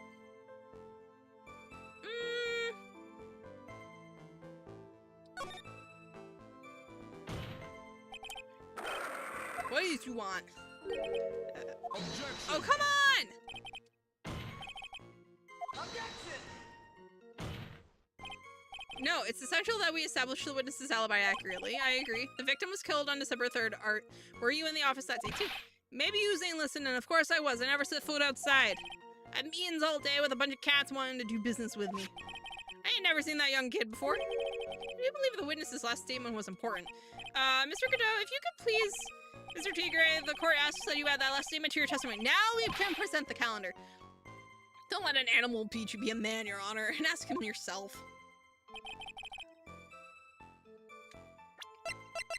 Now we can present the calendar. Objection! And we win. Maybe not win, but Mr. Tigre, you claim you didn't know Mr. Glen Elg, but it appears that Mr. Elg knew you. What? Mr. Elg left this little note on his calendar. Meet with the tiger. And the date? December 3rd. December 3rd? That's the day of the birder. So, Mr. Tigre, I submit that you did indeed know one Mr. Glen Elg. Because on the very day of the incident, you met with him. Well, good thing he's already in orange. Not bad. You's actually not bad. Sorry. I was just messing with you to see how good you were. Did you hear that, Nick? He said you're not bad. That's one compliment I can do without. Plus, he's lying through his teeth. Witness, please remember that you're under oath. Lies will not be tolerated. You's calling me a liar? Is that what you're doing? Pharaoh. So you're saying that your claim to have never seen that kid before is the truth? I said I'm dead serious. You just better believe that's the truth. Then I'd say that gives me time to enjoy another cup of pure black magic. That is, while you testify for the court again, Mr. Tigre. Oh yes, would you mind indulging the court witness? He never actually met the victim? That's gotta be a lie right there. It's time I nailed this guy. Let's go. I ain't no liar. Never met Glen Elg. There was some lame guy with that name that wanted to borrow cash from me. Instead of a meeting with the guy at my office, Tender Lender, I waited around for him, but he never showed. I've never even been to that Trabian joint you was here. Aww. Well, I see, that all seems perfectly logical. You had arranged to meet with the victim, but he didn't show up. I've heard it's pretty hard to keep appointments when you're dead. Very well. You may begin your cross-examination, Mr. Wright. Didn't I tell you I got a big deal going down today? I ain't gonna make my bus now. I'm gonna have to take the express train. That bill's going straight to you, Wright. Well, luckily for you, we don't actually have to press. Because we know exactly where the issue is.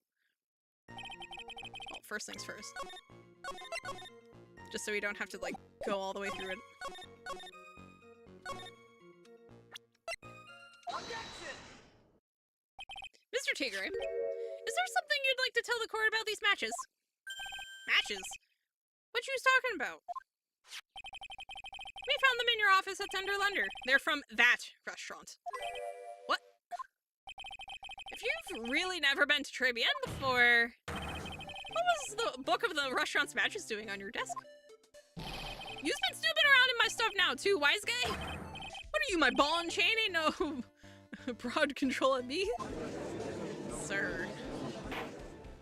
Order, order. Well, witness, I think it's time you started telling us the truth, don't you? Sorry, I'm terribly sorry, forgive me. I know, pussycat, I don't go back on what I said. But okay, I was at the joint that day. What? But listen good, alright? I might have been there, but I still never met that kid. Well, well. Looks like an order just came in for another testimony. I'm this close to proving it was him. He did meet Glen Elg that day. And he did put poison in his coffee. He must have. Well, actually, no.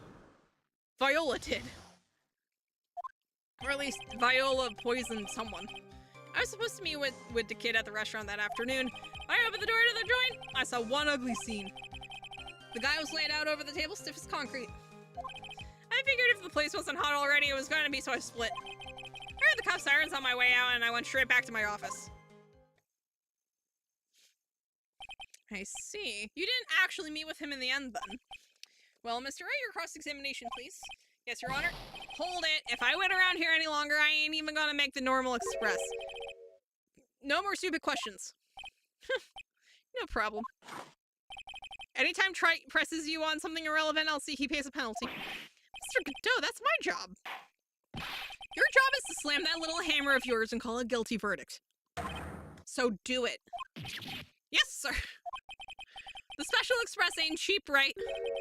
Just so you know, since you's paying. Oh, man. Doesn't the rule of law mean anything around here? No, actually, it doesn't. The only people actually following the law is us. I was supposed to meet with the kid at the restaurant that afternoon. When I opened the door to the joint, I saw one ugly scene. The guy was laid out over the table, stiff as concrete. I figured if the place wasn't hot already, it was going to be, so I split. I heard the cops' sirens on my way out, and I went straight back to my office. He was running out of ways to avoid the truth. I need to press him fast before he has time to think things through. I've got to come right back at him with a contradiction.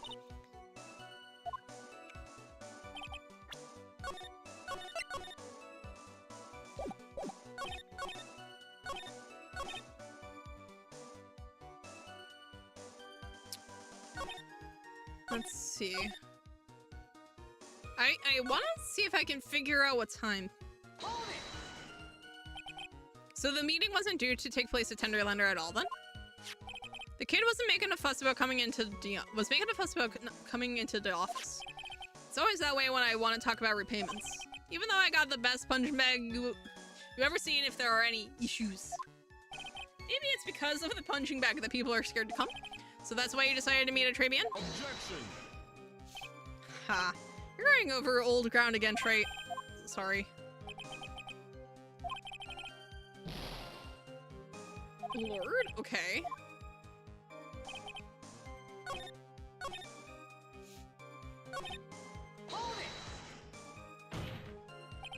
You went straight back? Did a bout of guilt suddenly hit you for what you did?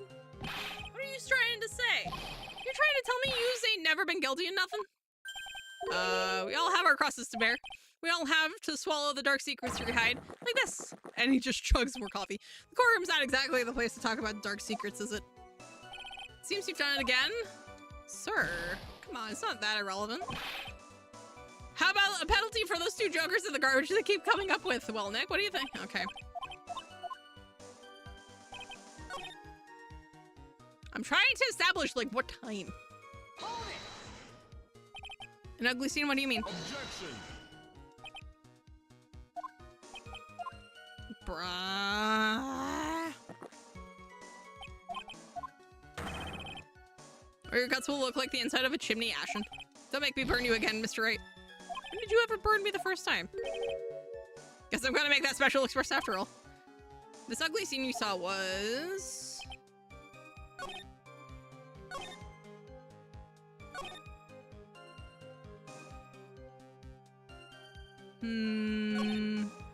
The guy was laid out over the table, stiff as concrete.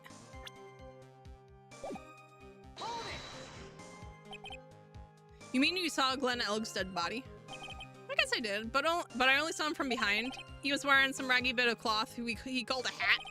What time was this? There we go. I don't know. Huh? You know what winds me up more than anything else in the world? Watches. Round watches. I ain't gonna pollute my paws with some ticking henpecker. Out of interest, Mr. Teaker, what winds you up the second most? Huh? What do you think? Square watches. Is this guy for real? Look, all I needed to know was that something bad was going down in that place.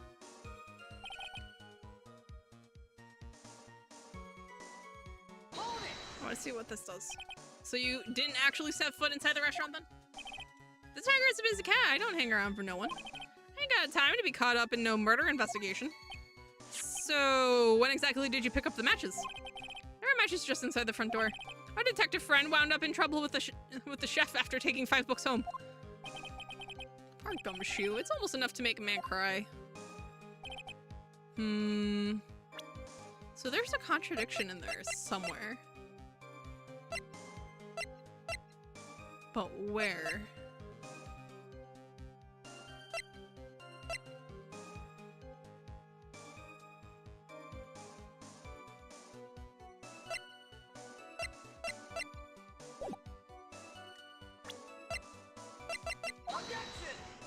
Oh, is this not gonna— no. No! Yeah, that's fine. That's fine. I kind of wanted the energy refill anyway. So, come on. Come back! Alright, so Maggie's going to be found guilty. Game overs. We go back to the safe. Beautiful. Alright. So, this He sees the body. He actually makes it inside far enough to see the body. But here, it's right inside the door, so it doesn't work. Right? Hold it. You mean you saw Glenn Elvis' dead body? I guess I did, but I only saw him from behind. He was wearing some ragged bit of cloth he called a hat. What time was this? I don't know. Huh? You know what winds me up more than anything else? Okay, so he goes on his watch rants. Look, all I needed to know was that something bad was going down in that place. And then this is where we established that he didn't actually go inside the restaurant. See, these two statements contradict. I ain't got time to be caught up in no murder investigation. So when exactly did you pick up the matches? There are matches just inside the front door.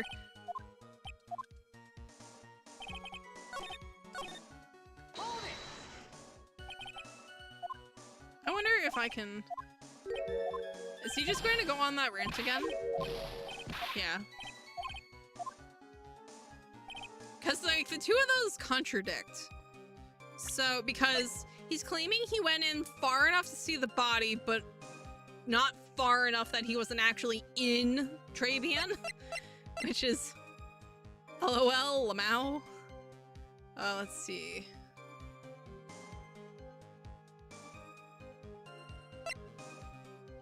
Painted to look authentic.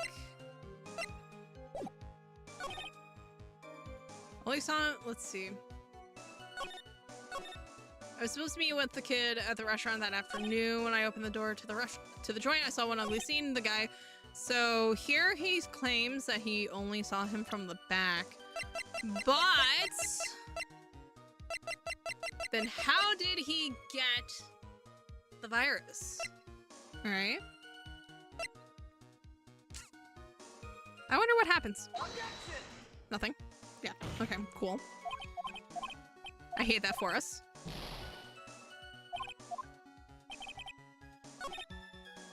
Oh, maybe it's...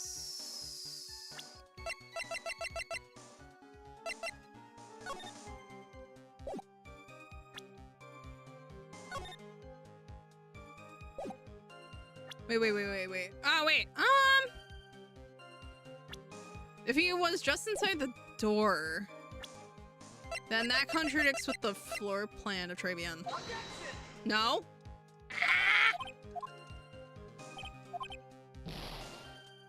I hate everything.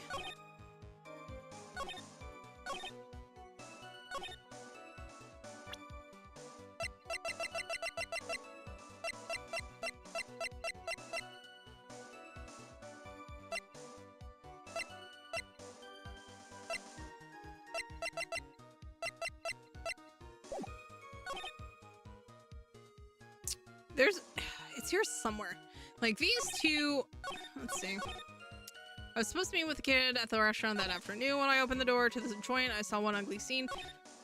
So he's claiming to have heard the cop sirens. The cops were called after 2:25. So that would have been like 2:40-ish for the sirens.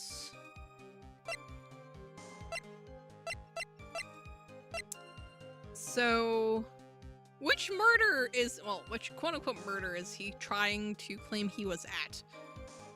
The staged one? Because the actual murder took place closer to 1:30. Because the Millionaire Radio was over at 1:40.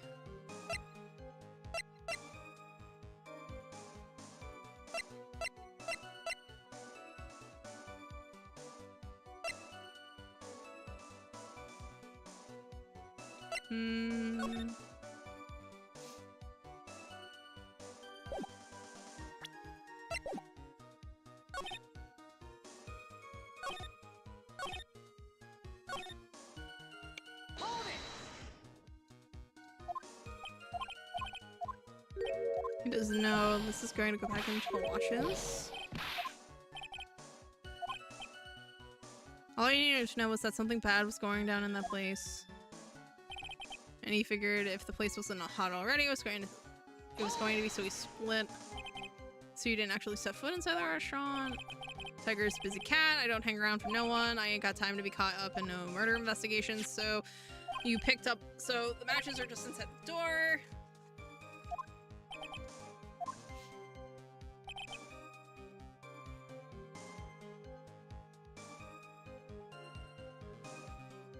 I heard the cop sirens on my way out, and I went straight back to my office.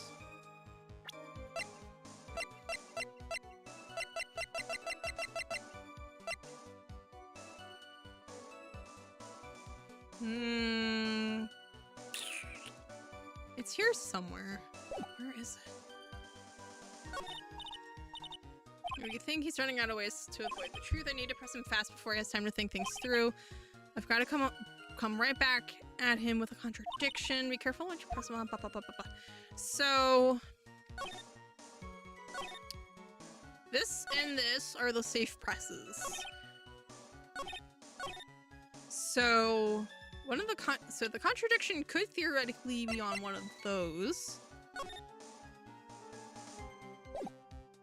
Like, we have evidence that he was talking with that he actually did meet with the victim, but we have to like actually be able to prove that it was him is the problem.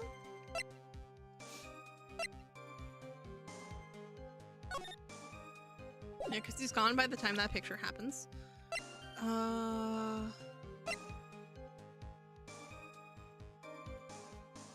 Let's see. Body search for Maggie. Maggie's fingerprints found in her apron pocket. Victim got this from the doctor before going to Trilogy. The bag is empty because the victim used it. December 3rd, meet with the tiger. It doesn't have a time. Let's see.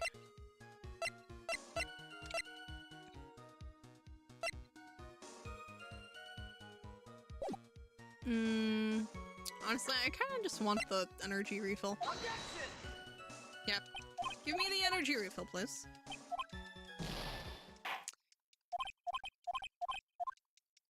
Yeah, that's fine. Shush!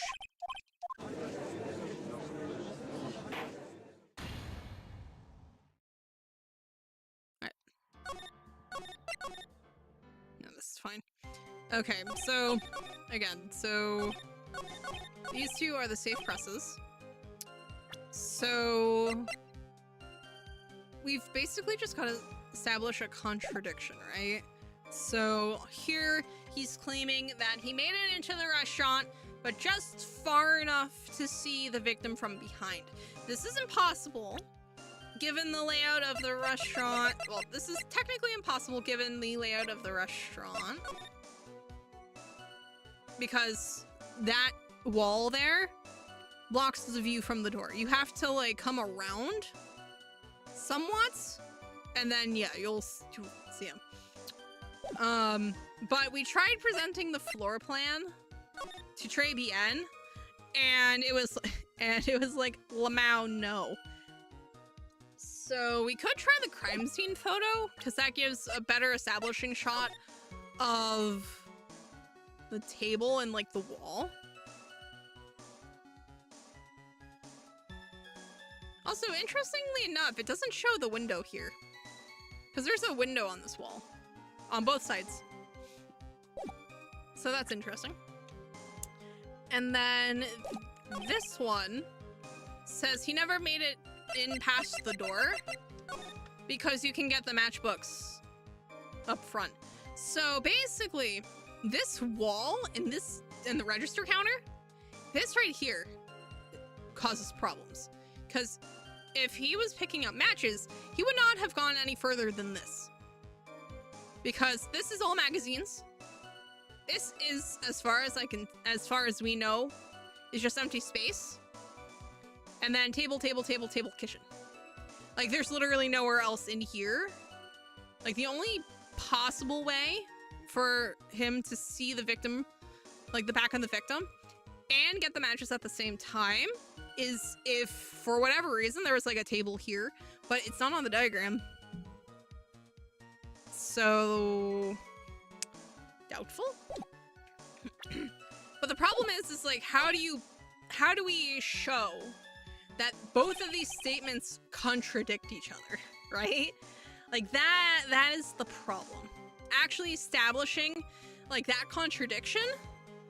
So what I could try, so what I'm thinking of here is I'm going to try the crime scene photo. Actually, I might try the...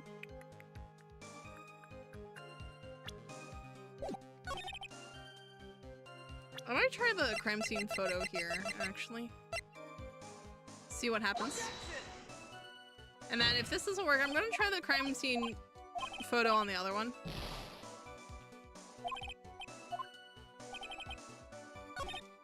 Actually, did I try the floor plan here? I forget.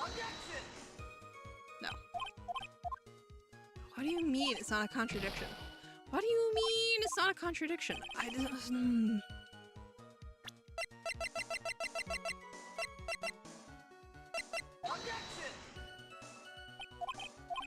Yeah, see, so how is that wall not the contradiction? What other possible contradiction is there? Unless the I mean the contradiction could technically be on any of it. But like, those two specific statements contradict each other like blatantly. Cause you literally cannot go into Trebian and see the victim if you're not going past the door, right? Like, it's literally impossible. This is a wall. He was sitting right here. You literally cannot see him. You have to walk over like here by the magazine rack. Like, it just doesn't work.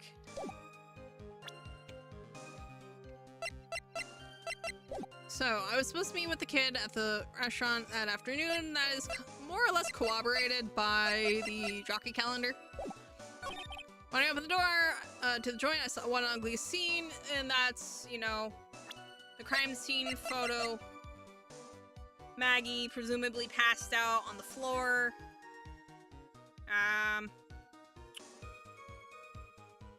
Since he allegedly heard the cops on their way, Mr. Kudo should have already shuffled off to go call the cops.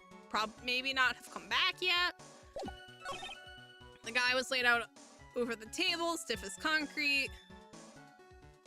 Hold it! You mean you saw Glenn Elg's dead body? I guess I did, but I only saw him from behind. He was wearing some raggy bit of cloth he called a hat. Hats? Hats? Or at least I'm pretty sure that's a hat, yeah. And what time was this? He doesn't know because he doesn't wear watches.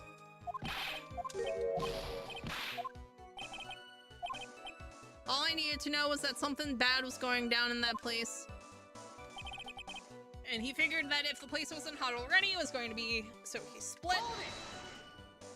So you didn't actually set foot inside the restaurant. The tiger is a basic cat. I don't hang around for no one. I ain't got time to be caught up in no murder investigation. So when exactly did you pick up the matches? There were matches just inside the front door. Our detective for blah, blah, blah, blah. So that proves he never, well, and then he heard cop sirens on his way out, and he went straight back to his office. Can we prove that he didn't go back? He didn't go straight back to his office?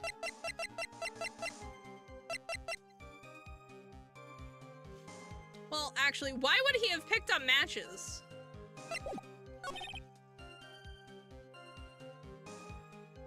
Like, why would he have picked up matches if he was just ditching? Matches used for advertising, fun lying, and tender lender. Like, why did he pick up these matches? I mean, he does smoke, or at least we assume he smokes, given the ashtray that we found the matches at. But why would he pick up the matches at a crime scene?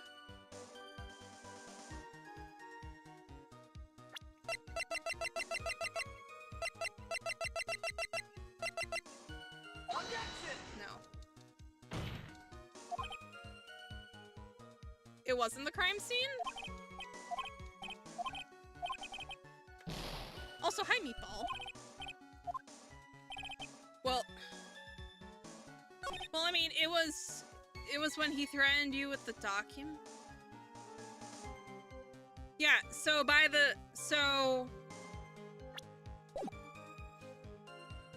no, well, it's only not a crime scene before he assaulted us. If actually, so wait. No. It has to be the crime scene though, right? Because so basically what happened, okay, so we do have a dead Glenn with potassium cyanide in his system, right? There is an actual, so the real Glenn was poisoned. Presumably in the restaurant. Because where else would it have happened? The body was hidden at the restaurant. So, basically what happens here is Glenn and the tiger go to meet a Trebian, right? They sit at the table. He wins the scratcher, but if he won the scratcher, why did he get murdered anyway? He won the scratcher and he had a backup plan, which was MC Bomber, and he had both of them. Why was he still murdered? Like, either one of those would have repaid his debt. It was only $100,000. MC Bomber was worth millions. The lotto ticket was for $500,000. Either one of them would have paid off the debt, so why was he still murdered?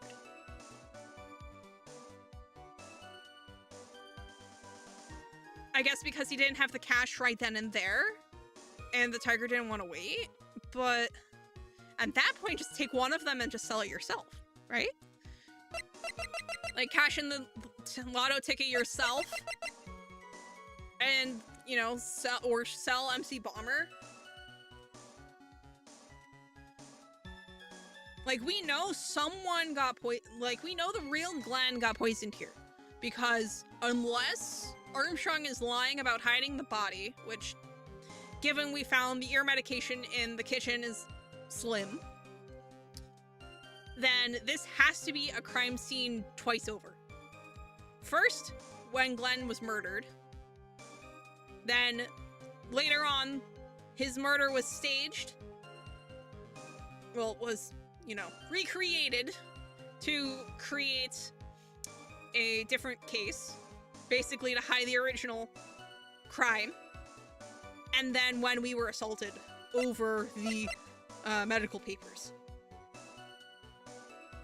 So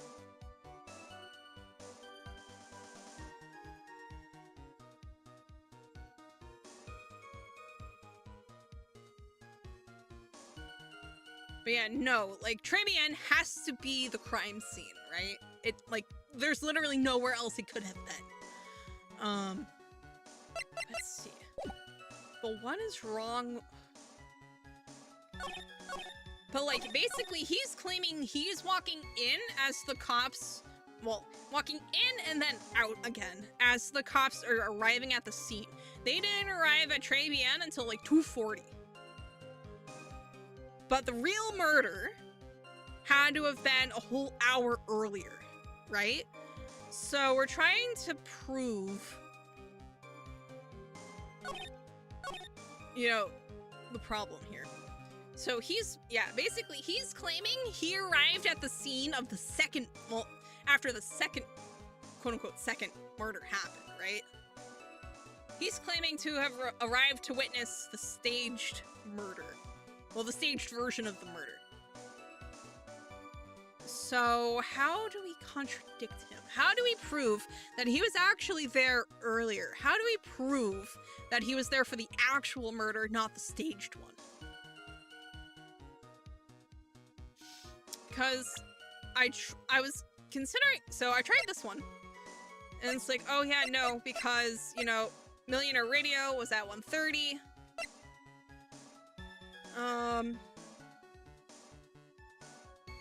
No, actually.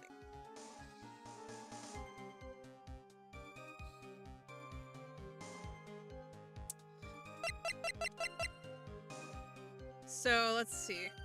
The winning lotto ticket was found on Maggie along with the potassium cyanide. She was moved to the kitchen after the actual murder at like 1:40-ish. So at some point in there, everything was like slid into her apron.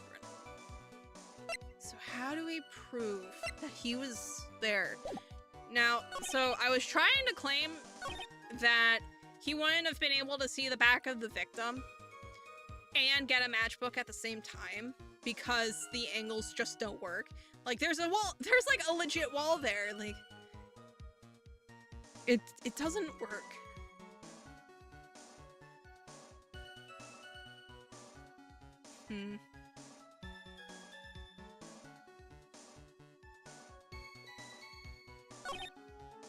I feel like I'm like way off base is the problem. I was supposed to meet with the kid at the restaurant that afternoon. That tracks. We have evidence of this. That's fine. Millionaire Radio is in the afternoon. That works. When I opened the door to the joint, I saw one ugly scene. He wouldn't have actually seen anything, again, because of the wall. All he would have seen is maybe Kudo and Maggie.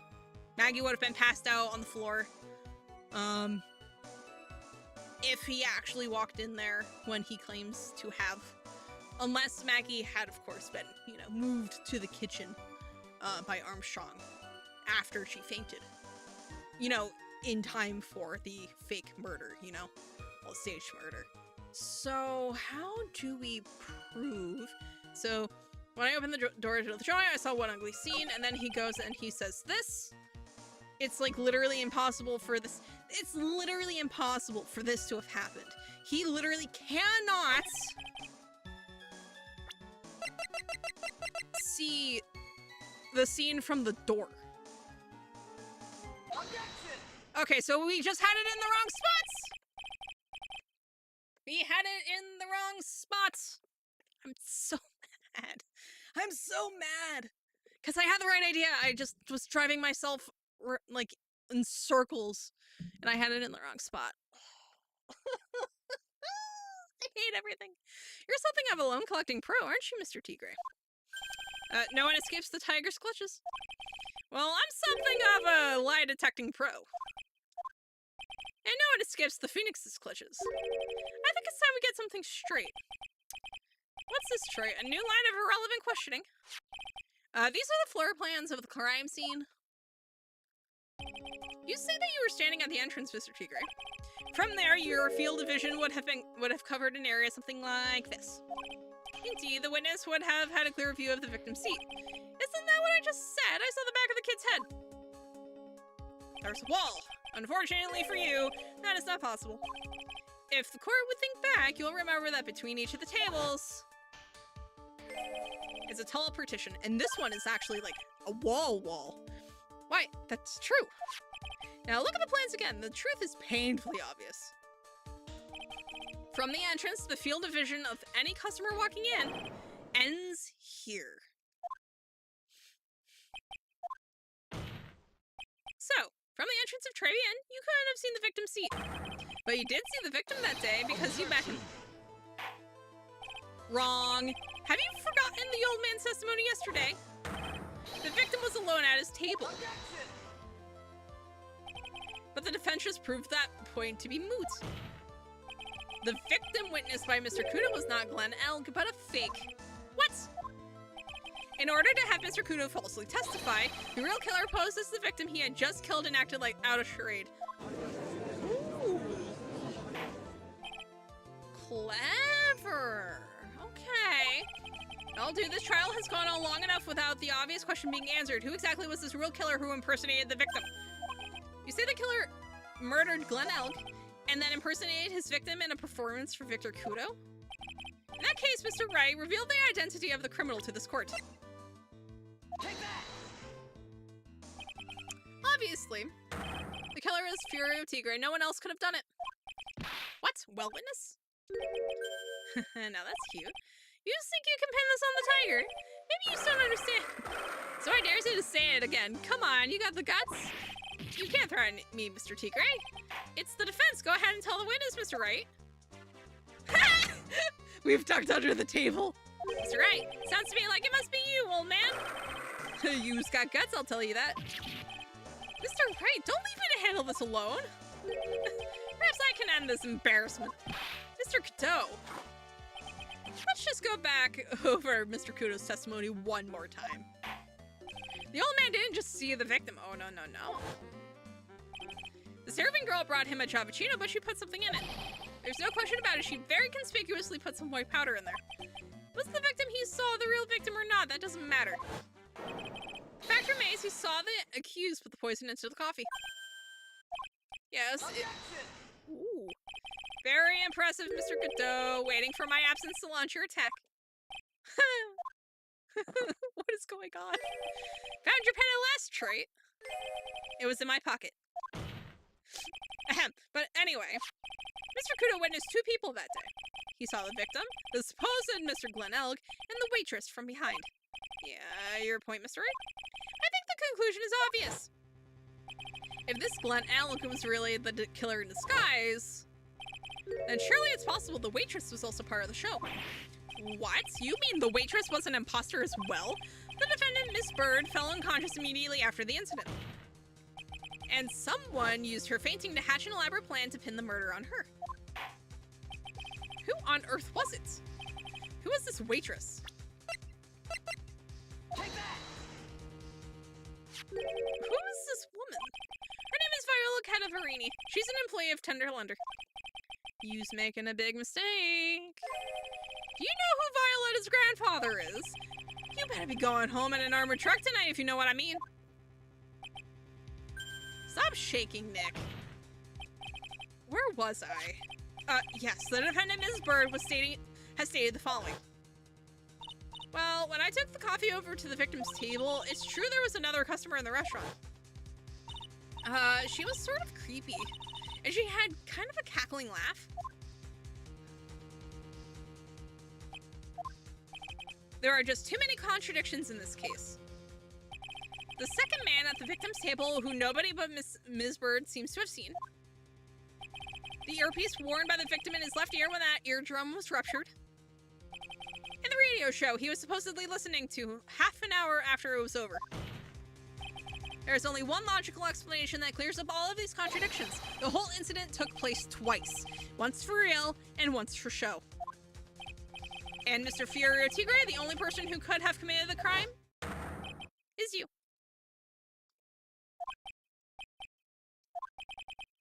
Witness, what have you got to say? That's cute. Sorry? You's alright. I can deal with a guy like you around. What do you mean? Okay, I'm in on this game. I'm gonna have to charter a jet to get to my meeting now, but I'm gonna give yous one more thing to think about before I go. Something to think about? You's got it all ramped up nice, huh, right? But you's missed one real important thing. That can't be. I was in the joint that day, and I met that kid too. But I couldn't have poisoned him, you's here? What? Do you really expect us to believe you now, Mr. Tigre? What a troublemaker. Troublemaker. Looks like we're going to need another one for the road.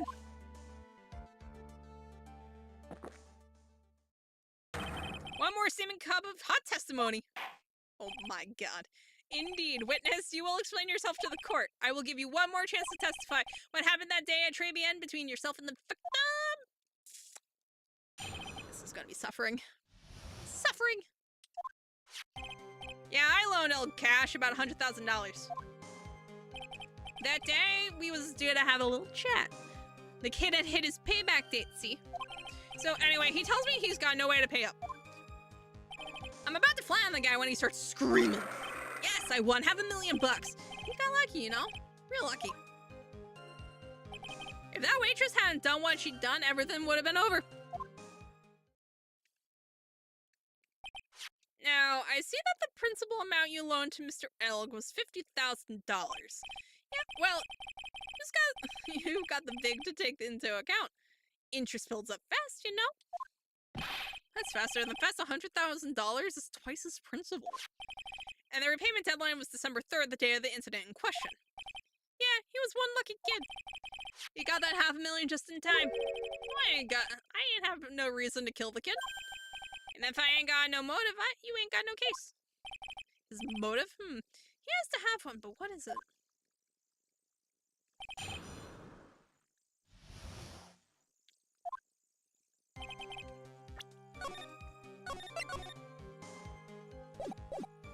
Okay, yeah, I loaned all cash, about $100,000. That day, we were due to have a little chat. Kid at his payback date. So anyway, he tells me he's got no way to pay up. I'm about to fly on the guy when he starts screaming. Yes, I won $500,000. He got real lucky, you know, real lucky. And if that waitress hadn't done what she'd done, everything would have been over.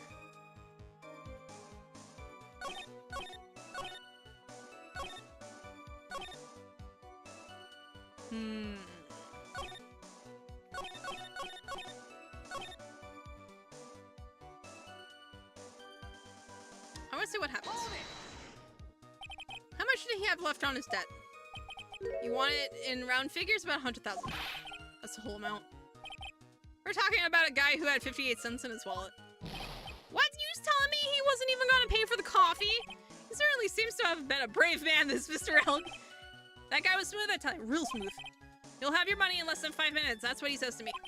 The guy that calls me the tender tiger, he was just skating on thin ice with me.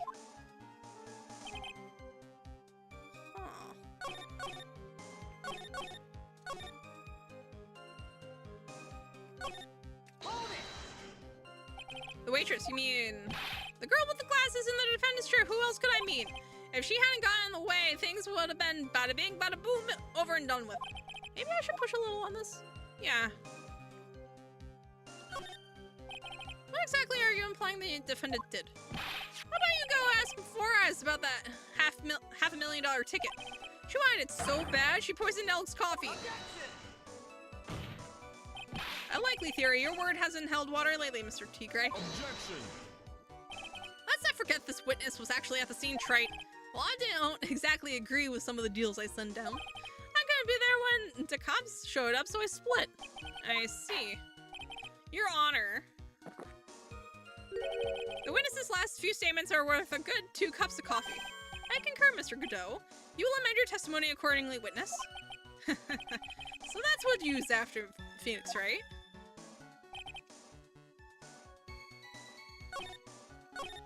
Thanks to what she did, my business with that kid was over? Hold it. What? The tiger's trying to pin the crime on Maggie. If I ask him about what he saw, it's only going to damage our case. What do you mean things would have been over and done with? Are you all there or what? I'm talking about the cash. I was there to get my $100,000 back, that's all. I'm a businessman. It was all coming together before that waitress got in the way. As far as I can tell from the witness's testimony, other than recouping his loan, Mr. Tigre had no motive for killing the victim. Well, Mr. A, are you happy with the... I would like an amendment. I'm not going to get anywhere with the testimony as it stands. Your Honor, the defense would like the testimony amended. Very well. Witness, you will amend your testimony to reflect your recent statements, please.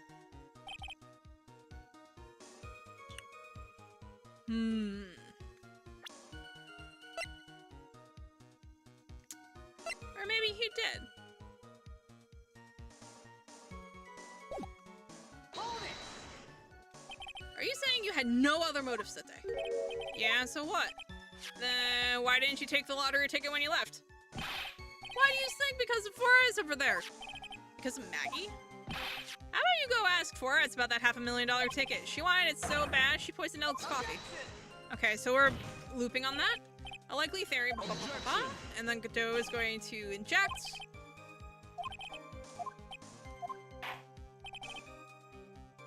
Are you going to amend the testimony back? Ooh. Leave it.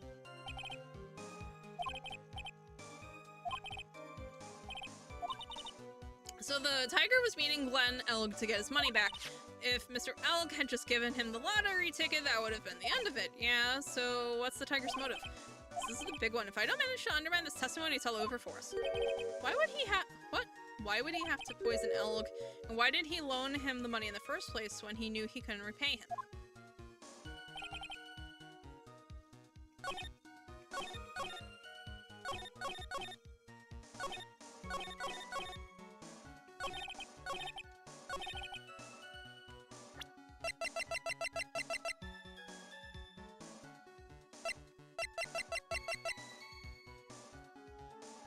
We could try the sports paper because he was going to sell MC Bomber to the guy, seemingly. Or we could try MC Bomber itself. Let's try it. Okay, so this works. So you just intended to get back the $100,000 Mr. Elg owed you, correct? I loaned that guy the cash, so that's my right. Unfortunately for Mr. Elg, I don't believe the $100,000 is what you were really after. Objection. What are you getting at, Trey? What else would a moneylender be after other than money? Oh, the moneylender was after money, but money in a totally different league. The kind of money that a single disc like this would fetch. What is that? A computer virus, Your Honor. A virus called MC Bomber. A computer virus? What does one of those do? A computer virus is a program that wreaks havoc on the insides of a computer. A computer? What does one of those do? I guess the beard isn't the only part of his honor that is from the Stone Age. I'll explain it to you later, Your Honor. Right now, this is the important point. A virus like MC Bomber would be worth several $1 million on the black market. Several $1 million? Lending money with no hope of ever seeing repayment would normally be bad for business.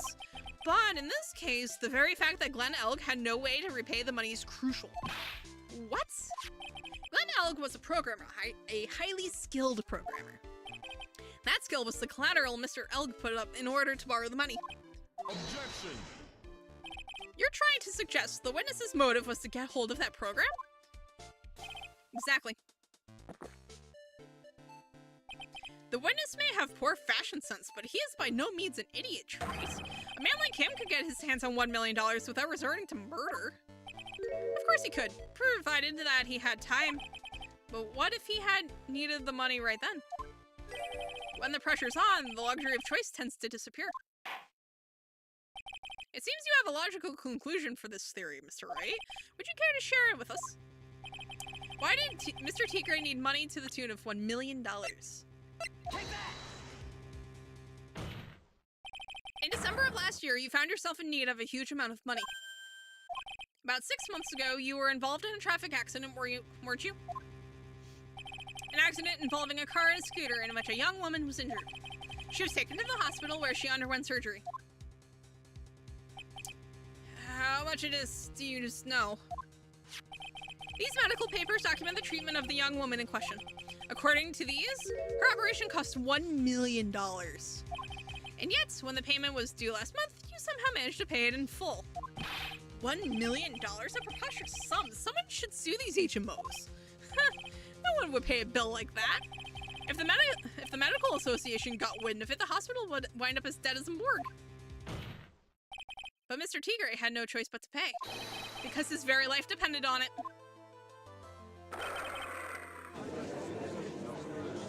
Got him. Order! Order! Order! You say his life depended on it, Mr. Wright? Indeed it did, simply because the injured woman was none other than Viola Cadaverini. Did you say Cadaverini? Bruto Cadaverini, mob boss in charge of all underworld activities in the city, and doting grandfather to his precious Violetta, also known as Viola Cadaverini. Your life was in danger unless you paid compensation to the boss, correct? It makes sense. You were desperate to acquire that $1 million Bruto Cadaverini demanded of you.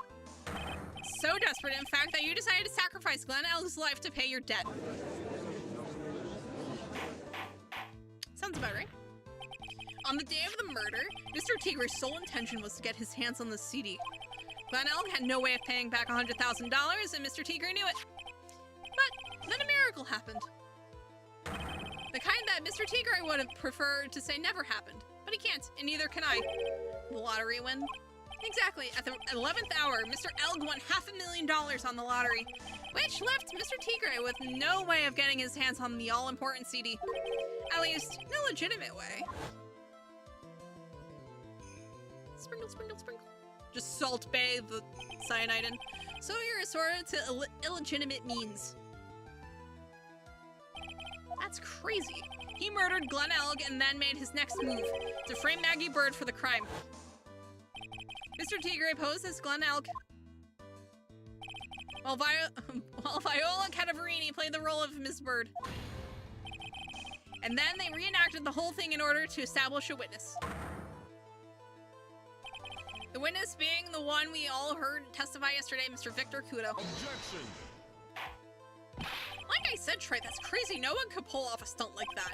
For starters, there's no way the chef could have been kept in the dark about it. But Mr. Armstrong was in on it from the very beginning. Controller, come back. Have you forgotten already, Mr. Godot? Mr. Armstrong owed the witness money too. $500,000, in fact. He had no choice but to go along with Mr. Tigray's plan. Got him? Come on.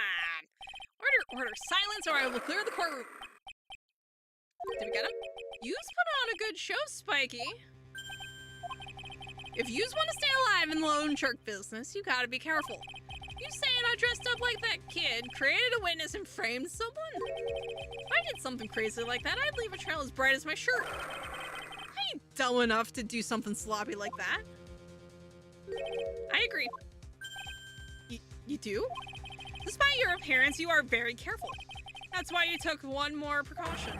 One more trick to make sure Ms. Bird had no way out. What? Another one, Mr. Wright? Interesting. Why don't you fill us all in, Trait? What was the trick you say? The magazine clipping from eons ago. Take that! Are you going to say that that doesn't count? Is he really just going to sit here and drink coffee at us? And what's the relevance of that trait? What?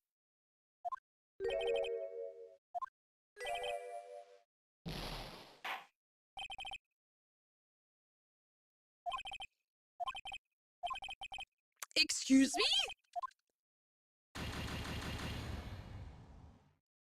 I'm big mad. Okay, fine, fine, fine. Be like this.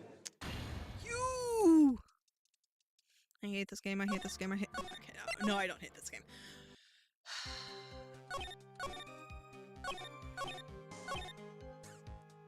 All right, so we need to press this. Get this amended.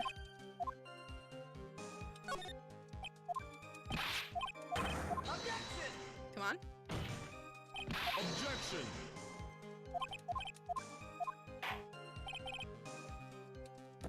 Can we, sir, please?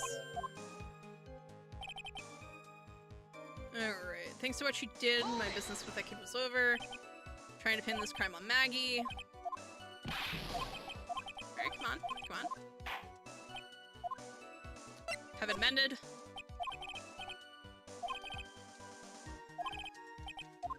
Alright, cool. No other reason to kill that guy. Actually, you know what?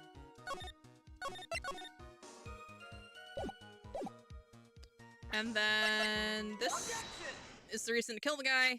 So that's going to go into their rants. Objection! Come on.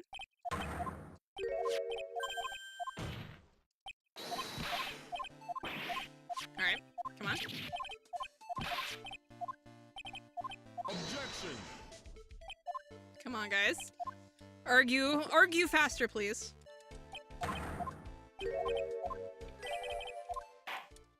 I mean, thankfully it's easy at this point, but it's just long. Take that! Alright. We're just going to save after every decision at this point. Come on. Had no choice but to repay because his life depended on it. This should go into Bruto kind of here, right? Yep, Viola. Bruto. And he's like, bruh. You're desperate to acquire the 1 million. Okay, come on. Go faster. On the day of the murder, but then a miracle happened. He won the lotto.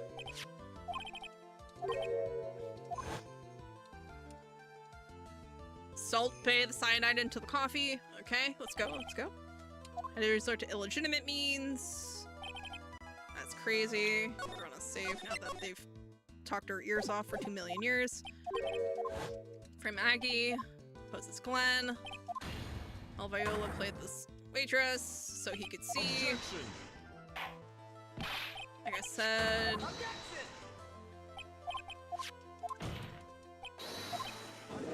Cook was used to convince to stay silent. Alright. Sir. There we go. Put on a good show. Yeah, you were not dumb. Okay, so this should go into you took one more precaution. Alright. So that should be a nice close save. So if it's not the article about how we lost, it should be the fake prosecutor, the fake badge, right? Where is it? Yeah. What on earth is that? What an insult to think anyone could be fooled by such childish imitation. And yeah, it worked! Consider yourself insulted, Your Honor. Yeah. Mr. T, right, you didn't just pose as the victim on the day in question. A month ago, in this very court, you posed as me. What? That's the truth. But the witness looks nothing like you, Mr. Wright.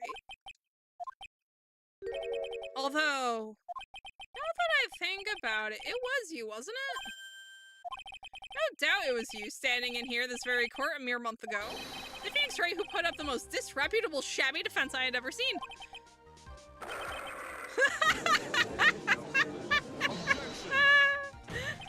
Can you prove that, Gramps? Prove the attorney who represented the accused here a month ago was this man? Are you prepared to take the stand and testify that it was him? Hey, forget about it, yeah? I want to do something like that, not me. You made a mistake, right? It was someone else, huh? Have you no pride, sir? Objection. This isn't a matter of pride. In case you didn't know, here in court, we deal with people's lives. Mr. Godot is right.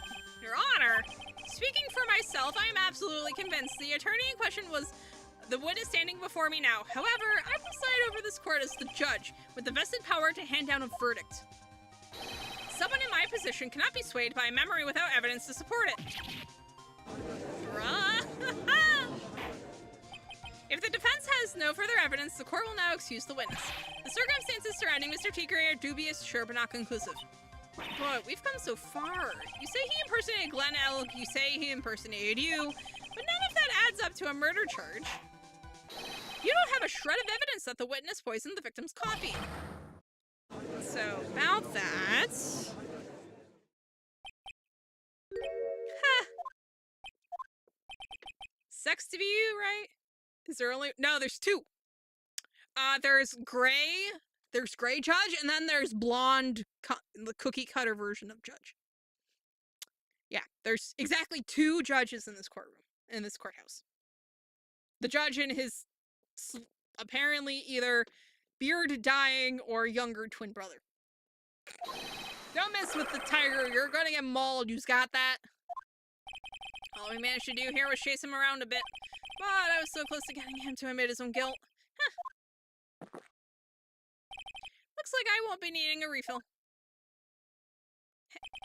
Gumshoe, where are you? If I just had one more piece of evidence, and maybe I could get Maggie off the hook. Gumshoe, this witness's cross-examination is over. You are free to go, Mr. T. Gray. Do I get to hold it from Gumshoe? Yeah! Your Honor, sir. Wait! Detective? Detective Gumshoe. Sorry it took so long, pal. I staked everything on this. My badge, the works. So here it is. My heart's counting on this too. What is it, Detective? Isn't it obvious, pal? It's the final decisive piece of evidence. Quick, Mia, into the maid outfit to distract the judge. Absolutely nuts. Also, something tells me that that he wouldn't be distracted by Mia in the maid outfit. Right? Hi, Gumshoe. How's it going, my guy?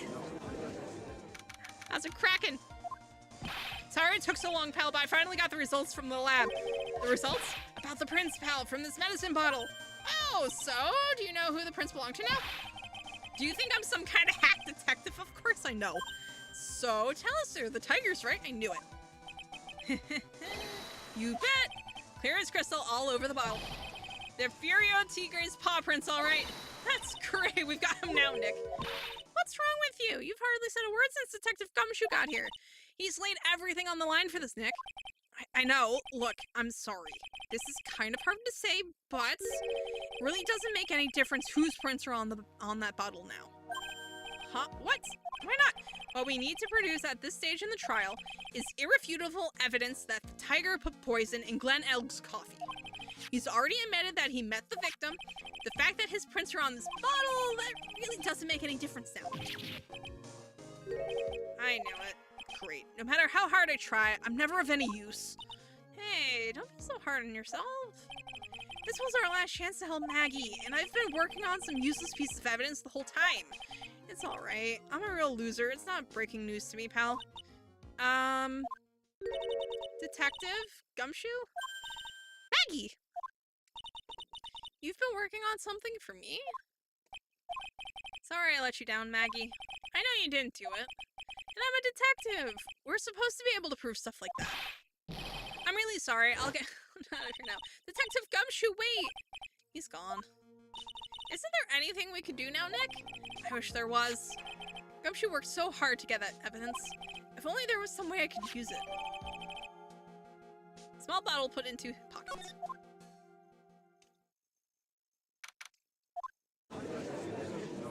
Tigre be like, sup nerds.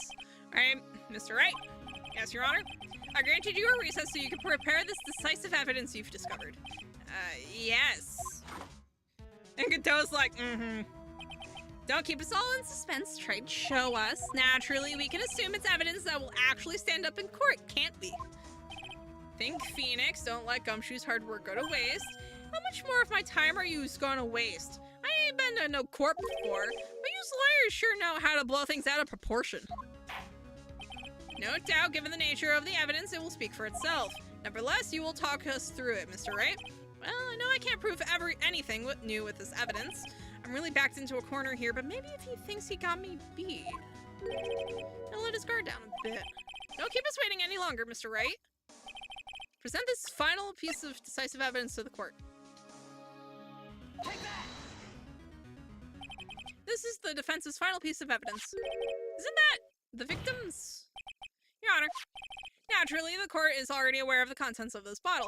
However, interesting new information has come to light. We have clearly identified some fingerprints on it. Fingerprints belonging to you, Mr. Tigre.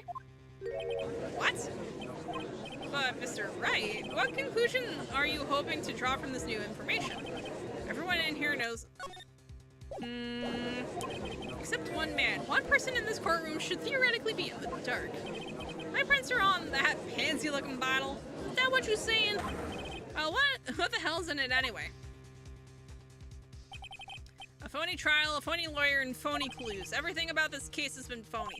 Seems like the perfect excuse for some phony evidence. Mr. Tigre, this is the decisive piece of evidence that will prove your guilt. Why? Because it contains... This bottle contains potassium cyanide. Potassium cyanide? The poison used to murder Mr. Elg, Your Honor. The victim's killer used this very bottle. And on this bottle, Mr. Tigre, we found your fingerprints. Oh, we just threw it a little bit of that in. Well, how do you explain that? You'd make a good clown, you know that. What? You ain't never gonna get this to stick. You're just making me laugh now. You think it cheap bluff like that's gonna fool the tiger? A bluff? I can see straight through you, Phoenix Wright. That ain't the bottle with the cyanide in it. No, this is the bottle we found traces of the poison in. Don't mess with the tiger or you're gonna get ripped to shreds. The cyanide bottle was brown, it was made of glass. That cheap piece of trash don't look nothing like it.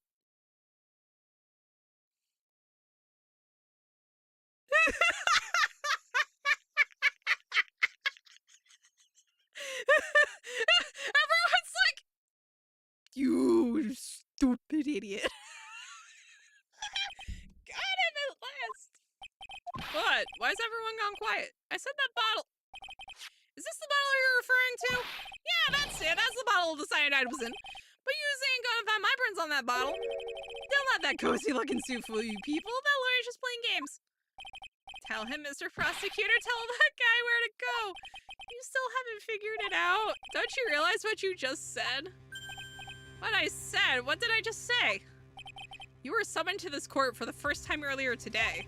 If you really had nothing to do with the murder, you shouldn't have known all the little details. For instance, you shouldn't have known what kind of bottle the potassium cyanide was in. Just now, you slipped up in front of every single person in this courtroom. You described the exact bottle used by the killer to hold the poison. Yous don't know who you's messing with. I'm the tiger. I control millions of dollars on the black market. Yous think I'm gonna let some jumped up suit get the better of me? Sure, the last piece of evidence was phony. But that's just what you deserve. The phony trial with a phony lawyer. It was all played out by you, the biggest phony of all.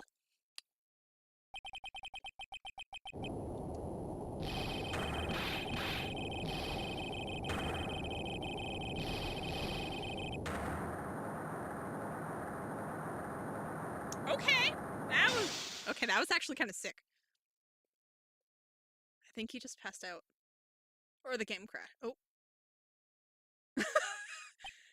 What's going on? Nick's just like blinking in the dark. It looks like a blackout.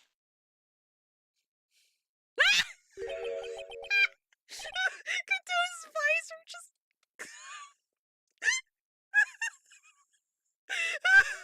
I'm sorry, but... well done, Wright. Oh, Kado, your visor. Oh my god, sir. I saved my 17th cup of coffee just for you. Savor it. While you watch the police restrain your prey.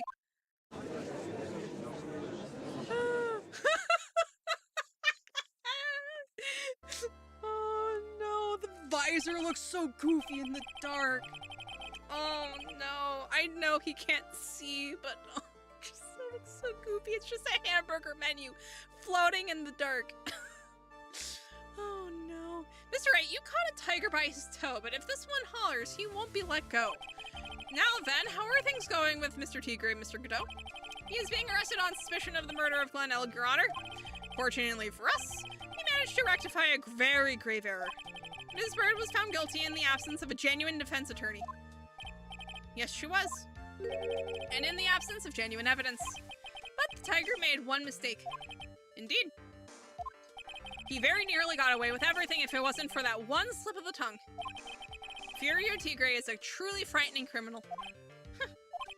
The truly frightening one is that defense attorney over there. Doe. Well, I am now in a position to deliver my verdict.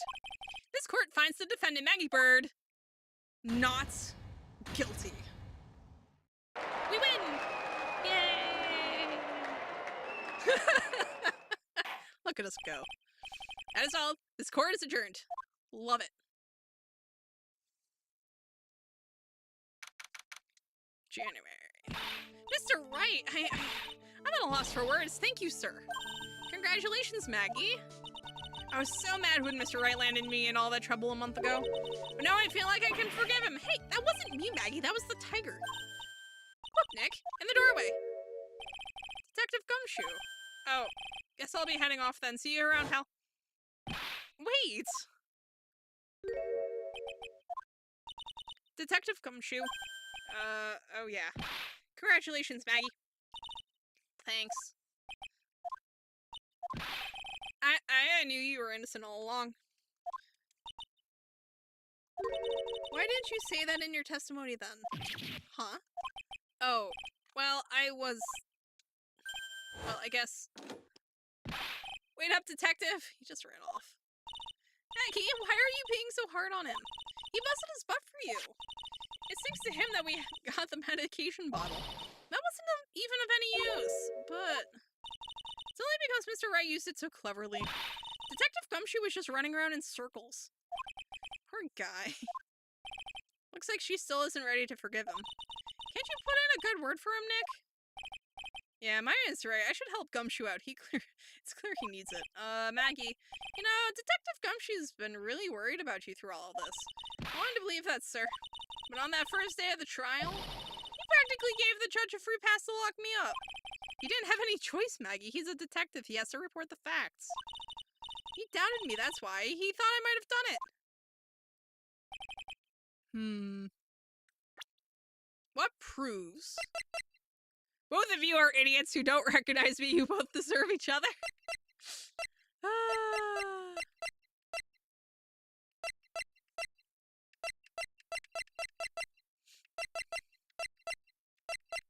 Honestly, I think I'm just going to hand her the clipping. I know. I'll give her a little present to celebrate her freedom.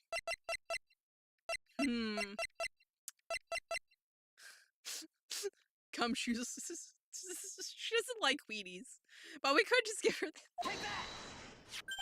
Here you are, a present to celebrate your freedom. That's a present from Detective Gumshoe made with a ton of love.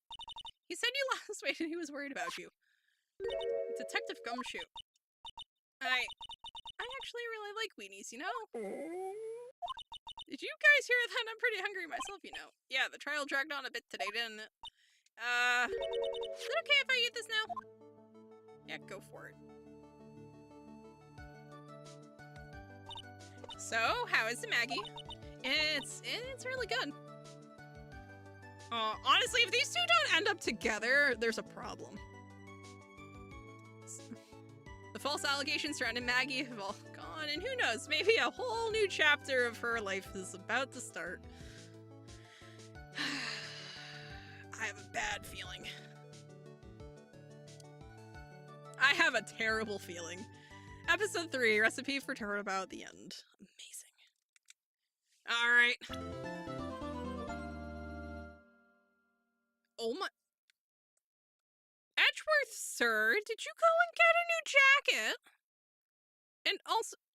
Sir, that is a exquisite jacket. My god. Look at him. Like, the amount of extra here. It truly suits him. My god, sir.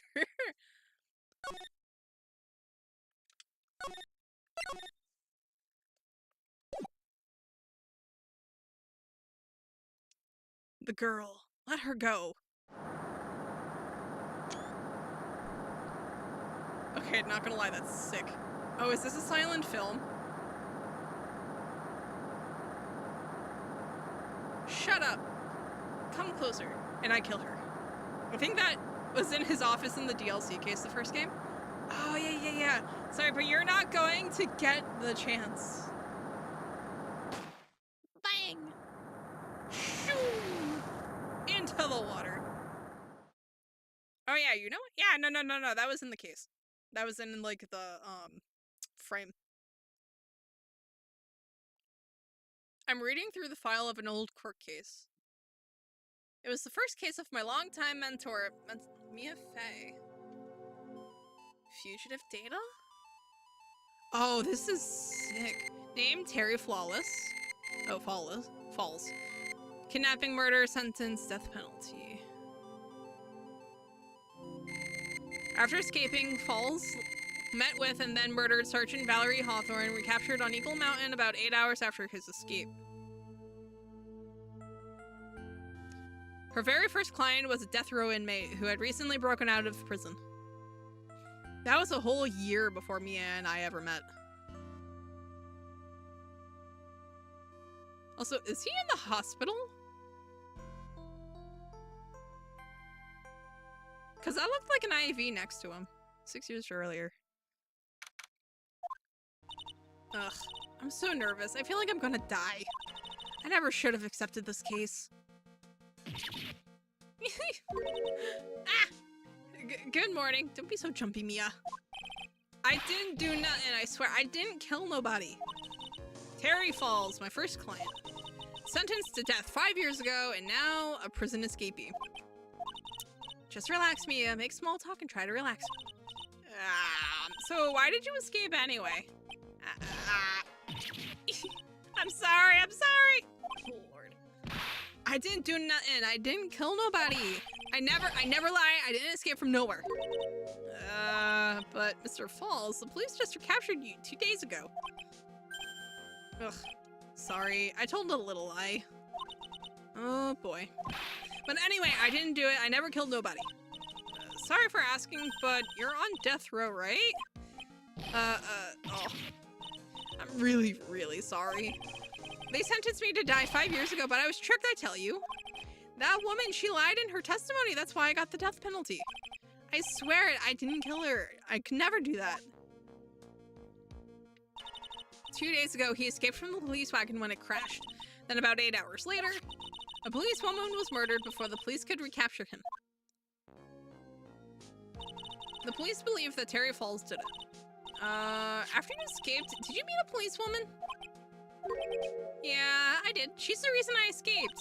So that much is true. He didn't meet with the victim, but I didn't kill her. She was alive when I left. She was alive. It's true. I can trust him, right? I mean, I should.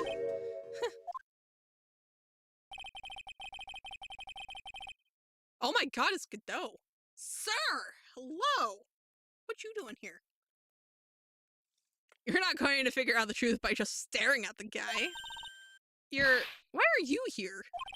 I came to see how our little kitten was doing all alone in the big scary lion's den. I thought maybe you'd like someone to play with. Where is Mr. Grossberg? That old man is probably still in bed. I bet he's clutching an empty bottle and mumbling in his sleep. Aren't I good enough? Oh, wait. Diego Armando? Wait, I thought you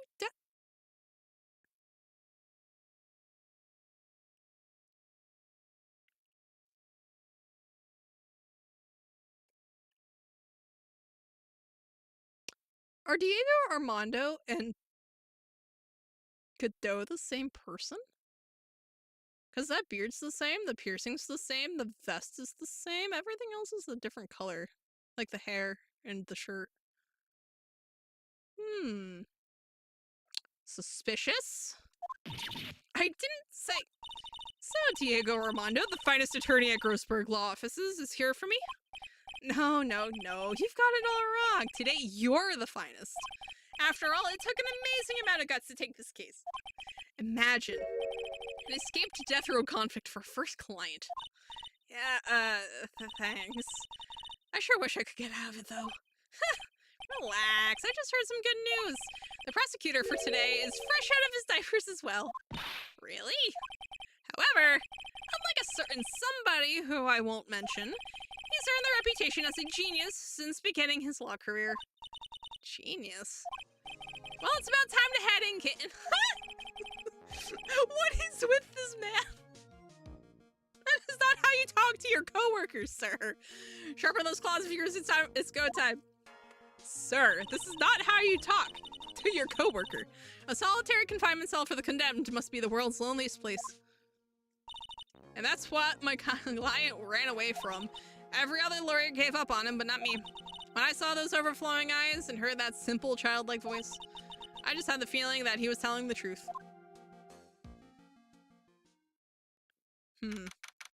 So basically it's Mia up against Edgeworth? Oh my god. Oh hey, look, it's the other judge. Like, this isn't even like a time skip, this isn't like an old version of like the actual judge. No, this is just an entirely different one, because he was also presiding over the mask to mask heist case while we were working on the murder with the usual judge. Oh my god, they just handed us an entirely different judge. Okay, hi bud. Weird, but hi. Court is what is going on with your hair, sir? That is the most interesting balding pattern I think I've ever seen. Court is now in session for the trial of Terry Falls. The defense is ready, Your Honor. The prosecution has been ready for a while, Your Honor. He looks like such a baby. Oh my god. I understand the lawyers for both sides are newcomers. Yes, Your Honor. I'm Mia Fey. Miles Edgeworth, Your Honor. So you're the new prosecutor everyone is talking about, eh? They say you joined the prosecutor's office at quite an early age. At 20, Your Honor. My god. I guess our little kitten hasn't earned herself much of a reputation yet, huh? Jeez, Armando, please. Come on, Mia, you can't lose that to someone younger than you. Oh, Lord, young people running a trial. I'm not too sure how I feel about that. Now then, the defendant in this case is currently a felon on death row. 2 days ago, he escaped from a police wagon, is that correct? Precisely. But the defendant is not on trial for escaping prison. On the day that the defendant escaped, a policewoman was murdered. So we're here to determine if Mr. Falls was responsible for her death. You got it, kitten. Well then, Mr. Edgeworth, let's hear your opening statement. Yes, Your Honor. It was 5 years ago. The defendant, Terry Falls, was sentenced to death in this very court. His crimes were kidnapping, extortion, and murder. The girl he threw off the bridge was only 14 years old. A truly horrible crime. I remember it well. There was no decisive evidence, so the trial was long and protracted. Correct. But in the end, what finally decided the case was a certain witness's testimony. Oh my god. I can't get over how much of a baby he looks. Oh my god. Lord. Like, they didn't really do much to, like, Nick. They just, like, put him in a goofy, like, heart sweater. But, like, my god. A witness's testimony.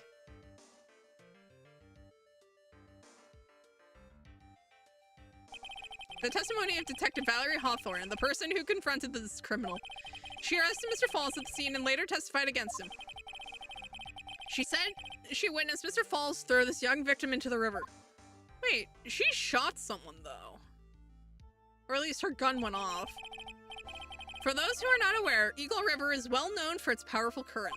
Most bodies that fall in are never recovered. So Miss Hawthorne's testimony was the one that put him away. That policewoman you just mentioned.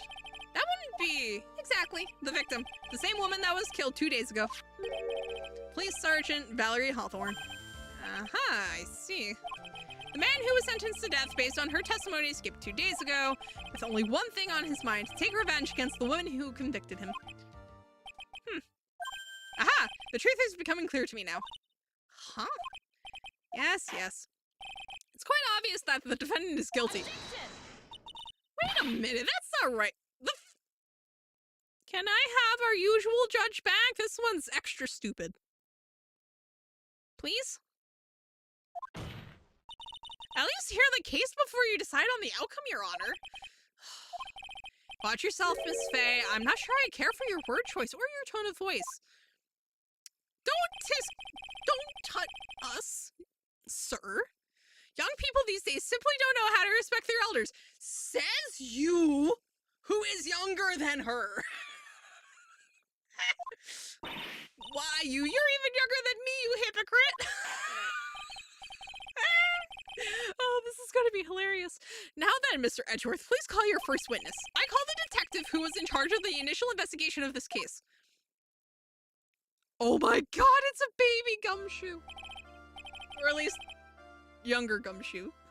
Oh, this is so funny. Witness state your name and occupation. I like that Baby Miles has Von Karma's mannerisms. Yeah.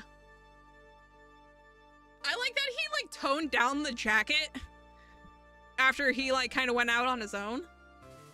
Cause, like, this is, like, very Von Karma. But yeah, no. Like, the fact that they, like, really, like, put emphasis on, like, showing Von Karma's, like, mentorship for Edgeworth is honestly really solid. Like, I really like that. Let's see. Witness, say your name and occupation. Gumshoe, Dick Gumshoe. I'm the homicide detective in charge of this case, sir. I finally got promoted to detective division half a year ago. Aww. I don't believe anyone asked you about that. Hey, ma'am, you got any idea how much work it takes? Oh, what is it? You're really Gumshoe. No! Stop hitting on her, Gumshoe! Excuse me? No, seriously. Gumshoe, stop! Detective, pull yourself together and try to be professional. Otherwise, I'll write you up on contempt so quick that something other than your heart will ache. Oh my god, what are you going to... Edgeworth? What are you threatening here, sir? Okay, I got it. I'm hoping he means Gumshoe's wallet. Please. Please. Now, detective, tell us about the incident. Yes, sir, right away. The victim was Sergeant Valerie Hawthorne, a veteran on the police force. She was stabbed in the back with a knife and died from excessive blood loss. That much is already stated in the autopsy report. The court would like to hear more details about the incident itself. Yes, sir. I got you. Okay, let's take a look at this aerial map of the area here. Okay. This is a sketch of Dusky Bridge and Old Suspension Bridge. And the river that runs under there is Eagle River. Cool. The victim and the defendant met here on top of the bridge. After stabbing her in the back, the killer carried the victim back to his car. He was recaptured at a police checkpoint as he was trying to make his getaway, sir. Like, this doesn't make any sense. Let's see. Dusky Bridge map added to the court record. Was the victim's blood found on the bridge? The victim, Sergeant Valerie Hawthorne, was wearing a thick coat, sir. Unfortunately, no traces of blood were found on the bridge. Mr. Edgeworth, I warn you that I absolutely despise conjecture. If there was no blood on the bridge, then you have no proof that they even met there. Your Honor. If you would listen to the testimony we have prepared, I'm sure you'll be convinced. The two of them most certainly did meet on the bridge that day. Why, Mr. Edgeworth, I'm not sure I like you wagging your finger at me as though I were some hoser. Detective, proceed with your testimony. Yes, sir. Here we go, Mia. Hang on. Okay, now listen carefully. One little mistake and this guy will drink you for morning tea. Trust me and get ready. So, where did you get that coffee? Armando, where did you get that coffee? I guess the same place Godot gets it in present day, just out of nowhere. Let's see, on the day of the incident, an unknown person phoned the sergeant and asked to meet. Sergeant Hawthorne went to the Dusky Bridge at the designated time and met with Mr. Falls. And that's where she was brutally murdered, sir. The criminal stuffed her body into his car trunk and tried to make a getaway. Mr. Falls was arrested at a police checkpoint we set up at the base of the mountain. Well, you certainly have established the importance of the bridge. I like how there's like nothing in the evidence. Naturally. Oh, shut up, you cocky little shit. Now, the defense, please hurry up and proceed with the cross-examination. Yes, Your Honor. Cross-examination coming right up. Mia, calm down. Hey, settle down there, kitten. If you keep trembling like that, you're gonna make me spill my coffee. I'm not trembling, it's just cold in here. Courtroom can be a cold battlefield, alright, especially for a beginner. I don't need you to worry about me. I mean, the defendant, the witness, everyone's a beginner in here. When I played this game for the first time, I thought Armando was just kind of sleazy. Now I can't help but think of the Discord moderator. You're right. You're right. Also, aren't these two dating? Don't Armando and like Mia wind up a thing? And then he gets like murdered or something? Cause I feel like he's been mentioned before. But this is the first time we've actually like seen him. Like, wasn't he mentioned in the first case? In the tutorial case? Like, he's very familiar, and I've never played Trials and Tribulations. So yeah. So I'm going to forgive him calling her kitten in that they're probably dating, but sir, you are in court. Calm down.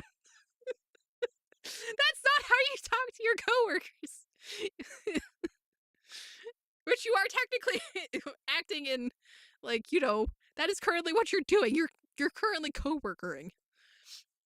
But maybe you should keep your claws out and show them what you got, kitten. Sir, shut up, please. It's okay, Mia, stay calm.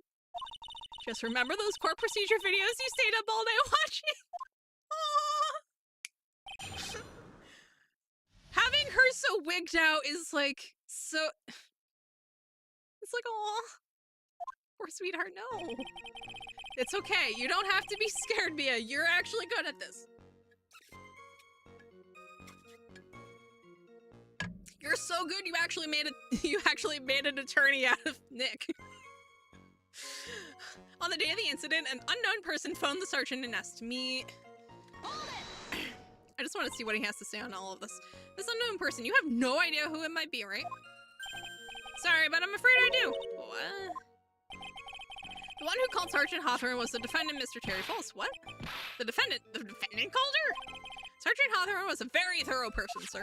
She left a note about her phone call with Mr. Falls. A note? Yeah, a top secret memo that she left in her desk. Okay. According to this note, it seems the one who called her to the bridge was indeed the defendant, Terry Falls. Excuse me. Whose bright idea was it to keep that note from me? Looks like the judge is even more sure of his verdict now. Listen up. Never ask a question if you don't already know the answer. It's the detective's fault. He's the one that said unknown person. Hey now, don't make that face at me. I just said it that way because the prosecutor told me to. Was that a trap? With that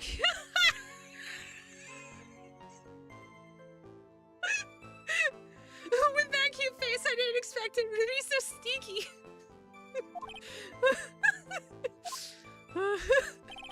Oh my god. Edgeworth is just too baby even for me, oh my god. Oh no. A bridge up in the mountains, but why meet there? Because it is a very important place for the defendant, that's why. What do you mean by that? If you remember 5 years ago, the defendant kidnapped a young girl. He was chased onto a bridge and it was there that he killed his hostage. And the place where all of this occurred is, of course, Dusky Bridge. The very place where Sergeant Hawthorne was murdered! Ha! Returning to the scene of the crime, how nostalgic. And that's where she was brutally murdered. Was the body of the victim discovered right away? Yeah, we were really on the ball. We found the criminal within an hour of the murder. It was great! We even got to say, don't move! We've got you surrounded. Wait a second. Isn't there something weird about that? The location was a suspension bridge up in the mountains. So how did they find out about the crime so quickly? Sergeant Hawthorne must have mentioned the phone call to someone else, right? Huh. If that's what had happened, then she wouldn't have been killed. She never mentioned the phone call from Mr. Falls, but she left a note on her desk about it. If only I had noticed it earlier, maybe she'd still be alive. I wonder why she didn't mention the phone call to anyone. Mr. Falls had a car then. Well, the bridge is way up in the mountains, ma'am. The defendant and the victim both went up there by car. I mean, how else, right? What? You mean the defendant drove his own car? No, of course not. It was stolen. He stole it from a young couple that had been waiting at a red light. Huh. Car thieves. I'm not sure how I feel about car thieves. Is this guy sure about how he feels about anything? This is a photo of the stolen car's trunk. Naturally, that's the body of Valerie Hawthorne in there. Whoa, that doesn't look too comfortable. Well, good. I hate to say this, but good thing she's dead then, because then the comfort factor of the pose does not actually matter. The victim, she was stabbed in the back, correct? Yeah. Huh. For some reason, men always seem to get stabbed in the back. We're talking about a woman here. You can't tell from this photo, but the knife was stuck in her back nice and firm. The condition of the body when it was discovered is very important information. Detective, was there anything strange or noteworthy in the trunk of the car? Here's a photo of the trunk, but I don't see anything strange. Anything strange to you? Anyway. What did the defendant have to say about this photo? What he always says, ma'am. I didn't do it. I didn't do nothing. That's all he says. Nothing. I wouldn't say he did nothing. At the very least, we know he stole a car. It's just what he always says, Your Honor. And then he always says, sorry, I told a little lie. Or something like that.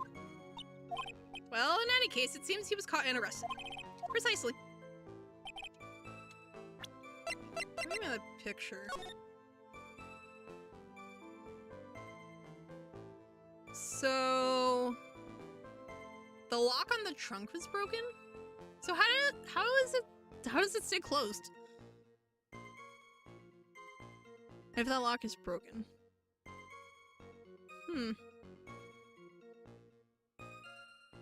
The knife is in her back. I guess the knife could be in her back somewhere, especially if it had a short handle.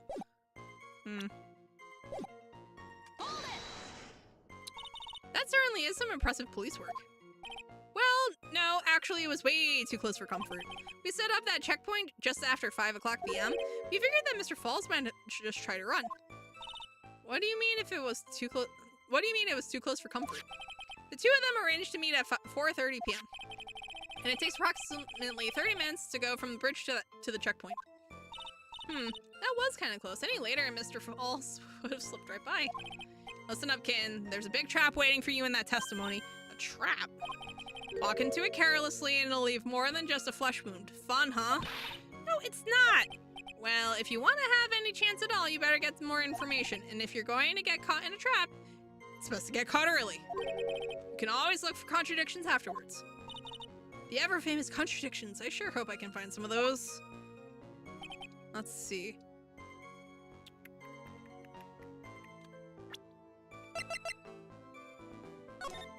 Falls 4:30 p.m. at that bridge. Wear white scarf for identification. Talk to Dahlia. Tell her this time the whole truth must come out. Okay, so she's not wearing a scarf.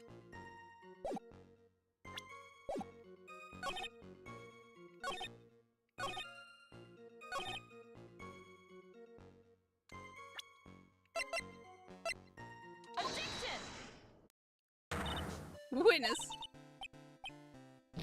What is it? Do you have something to say, Miss Faye? Sorry. What? This is the first time I've ever had to actually address someone like that. You should have practiced before coming to court, honestly. Say there. Want a piece of my coffee candy? Sir, well, you're still too young to be drinking real coffee? What? Come on, Mia, shake it off. You're a lawyer. Detective. There we go. Yes, ma'am. This photo. You said that there was nothing peculiar about it. Is that correct? Yeah, that's what I said. Well then, I suggest you take another look at the note written by the victim. The note? It very clearly says wear white scarf for identification. The caller must have forgotten what the victim looked like, thus the special request. I have one very simple question for you, detective. Where's the white scarf? I can't seem to find it in this photo. Well, to be honest, we didn't find it in the trunk, ma'am. And you stopped there? You should have looked for it. I'm sure Edgeworth knows exactly where this scarf is. The caller told her to wear it to identify herself, so I'd expect she did just that. Well, Mr. Edgeworth, what do you have to say about this? I see the defense is a little lacking. The scarf you were searching for so desperately for, isn't this one perchance? No, because that's blue. Where did you find that, sir? On Dusky Bridge. I was there first and decided to conduct my own investigation. Why? Why didn't you tell me? Okay, so which lady? The one in purple or the one who is in the defense box? It's the safest place I know. That hot sauce sure has a flair for the dramatic. It's not exactly white as the color requested, but as you can see, it's close enough for what it was intended for. That is Mia Fey. That is the defense lawyer who would go on to be the mentor for Nick, and she is the older sister to Maya. She is, in the present day, she's currently dead. She was the one that was wearing the maid outfit last case. Briefly, she was the one who, she was the one that was in the maid outfit to get the pervy old guy to actually talk to us. Also, hello, Chaz. How are you? Not surprising, he was drizzling on the mountain that day. Prosecutor Edgeworth, he was intentionally hiding that scarf the whole time. The court will accept the scarf into evidence. Scarf added to the court record. Cool. I think I missed that bit. Okay, so honestly, the maid outfit thing, perfectly acceptable thing to miss, because it was weird. But if you want to know more about Mia, remind me, and I will go and look through the stream VODs for you. Because she is in the first game, very briefly, and then she gets murdered. And then her murder is a case in the game. So, but yeah, so remind me if time to put the streamer in a maid outfit. Absolutely not. Absolutely not. Now, if the attorney for the defense has finished embarrassing herself, I'd like to move on with the testimony. That is all right with you, isn't it, Miss Fang?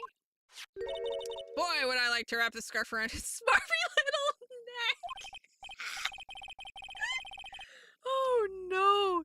Very good. Now, if we're done with this mud-covered scarf business, the prosecution moves to establish conclusively and with hard evidence that Miss Hawthorne and Mr.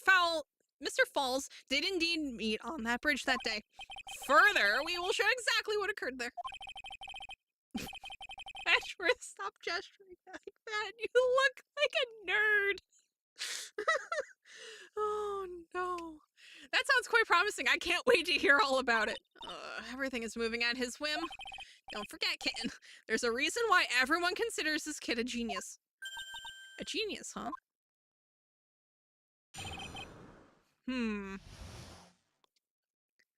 Wait, so this is a different judge? Yeah. Yeah, no, this is an entirely separate judge. This particular judge we have seen before. While we were dealing with the murder case, while we were dealing with the murder section of the Mask to Mask case. That's what it's crayons, not glue. Yeah. But yeah, so while we were dealing with the murder portion of the Mask to Mask case, this particular judge was dealing with the second version of the heist case. He's an ex-Marine, probably. The Canadian judge. But yeah, no. So, I don't know if, like, in this case, he's supposed to be, like, the 6-year ago version of our judge, of our usual judge. But, like, we've seen him before during the Mask to Mask case. So, I think he's just, like, you know, the next courtroom over, or whatever they're trying to say. And it's just that we so happen to get him instead of the usual one. Side note, I promise I don't actually think Marines and crats. To be fair, that is a very common joke. Actually, there's an eyewitness who was there when the incident took place. This photo was accidentally taken by the witness. It shows the Vic wearing the scarf, sir. It was drizzling that day, unfortunately. It's a little hard to see what's going on. Anyway, the criminal shoved the victim down from behind and stabbed her in the back. That must have been when the scarf fell off. Looking at this photo, you really get the sense that this bridge is very high up. It's about a 40-foot drop from the bridge to the Eagle River below. Mr. Edgeworth, who took this photo anyway? Let's just say that it was a well-intentioned third party. Aha, potential witness. So why isn't this person in the courtroom? They're facing each other? Yeah, like she had to, like, with the way that this meeting allegedly happened on the bridge, like she would have needed a reason to turn away from him, or he would have needed to have, like, taken her and, like, thrown her, like, from being facing him to facing downward on the bridge. How did they stab her in the back? So basically, what they're claiming is that our client shoved her to the bridge so that she was like, you know, down on the ground basically, and then stabbed her in the back while she was down. And then dragged her body off to the car, shoved her in the trunk, and then, you know, drove her way down the mountain with her body. So, but like the problem is that she either would need a reason to turn her back on him, which there's no way off the bridge in that direction. So it's not like she would be turning to leave because that part of the bridge caved in. Or, again, he would need to have spun her around and shoved her to the bridge, more or less in the same motion. But the picture shows them already on the bridge facing each other, yeah. So basically, yeah, no. Basically, nothing about this actually, that's not the photo I wanted. So, also, like, see, in order for both of them to get onto the bridge, they literally needed to go onto the bridge. She would have then turned around to face him. Are these people crazy? Yes. Yes, they are. Well, they said they absolutely did not want to testify. The person in question is very delicate, Your Honor. Also, keep in mind that Edgeworth here was mentored by Manfred von Karma. And even from his early days as a prosecutor, he had a reputation for falsifying evidence. So it's entirely possible that some of this evidence that we're getting from him isn't even real. Or has been otherwise manipulated. Oh, Lord von Karma, yes. Yes. He is in his baby prosecutor phase. That's why he looks so baby and also so exceedingly extra even for him. Like, sir. Absolutely, like there is no reason to have buttons like this on your suit jacket and a vest underneath it with the same detailing? Sir, exceedingly extra. Love you for it, but my god, sir. I was wondering about the outfit, yeah. We actually have seen this before. The DLC case from the first game actually has this jacket framed on his wall in the prosecutor's office. I don't know why he kept it. I mean, it does look kind of sick, not gonna lie, especially, like, actually worn, because it looks kind of goofy just hanging on his wall. But, like, sir, it makes you look exceedingly extra. No need. Besides, as long as we have this photo, I see no reason to compel them to testify. I'm not sure how I feel about that. When is this photo? But yeah, like, this doesn't make any sense. Like, why did she go out on the bridge and then turn around? It's weird. So, as you can see, Terry Falls had both the motive and the opportunity. I think it's quite clear at this point what happened on that bridge. Oh, shut up, you little shit. Aha, the truth is becoming clear to me now. Sir, that's not how this works, sir. Huh? Yes, it's quite clear. It's quite obvious. He's clearly guilty. Not again. That's unfair. I haven't even done my cross-examination yet. What do you mean? I hate this judge so much. Why would the witness not call the cops when they saw someone stabbed and shoved in a trunk? So this was 6 years ago from the present day. So I would be willing to bet there might not have been cell phones. Because there's, like, barely computers. In the present day. I mean, there are computers, but, like, they're not nearly anywhere as, like, common as ours. Also, everyone in this universe is stupid, yeah. Yeah, no, basically, the plot of Phoenix Wright, Ace Attorney, just in general, kind of requires many people to just be straight up idiots, or else it doesn't work.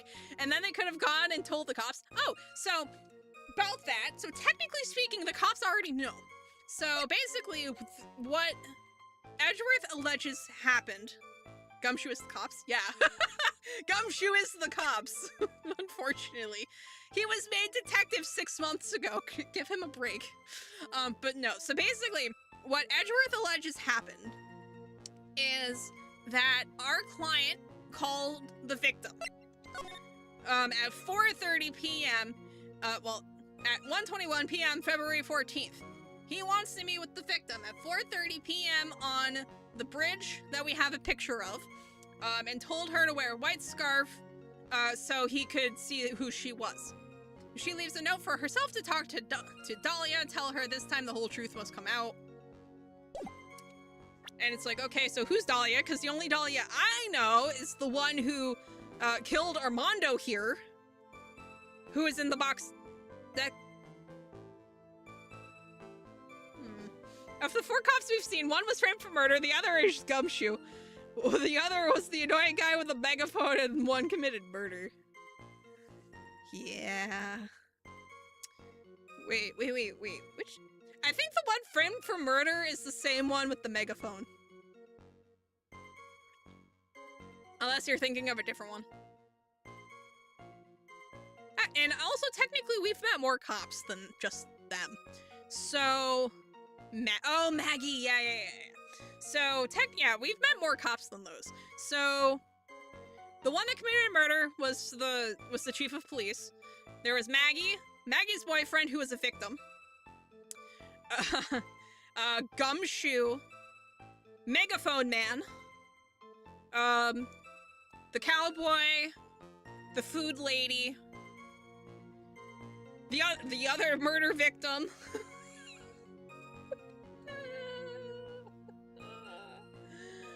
Oh Lord. Yeah, no, there's been several cops that we've actually met or otherwise seen. But only some of them have actually been, like, not terrible. And the thing with Maggie is that she's not necessarily, like, stupid. Like, she's not very bright. But her bigger flaw is that she's just unlucky. But yeah, no. So technically speaking, the cops did know. Falls did one of each. When video games teach people that cops are evil. Yeah. And always get a good lawyer. The best you can afford. Do they teach cops are useless or incompetent? I mean, that's the same thing, technically speaking. She's a college student. A female college student. That's right, meaning she's female and a college student, ma'am. She doesn't do well in front of other people, so I came to testify for her. Maybe so, but as the attorney for the defense, I have the right to cross-examine her. Wait, is this Dahlia?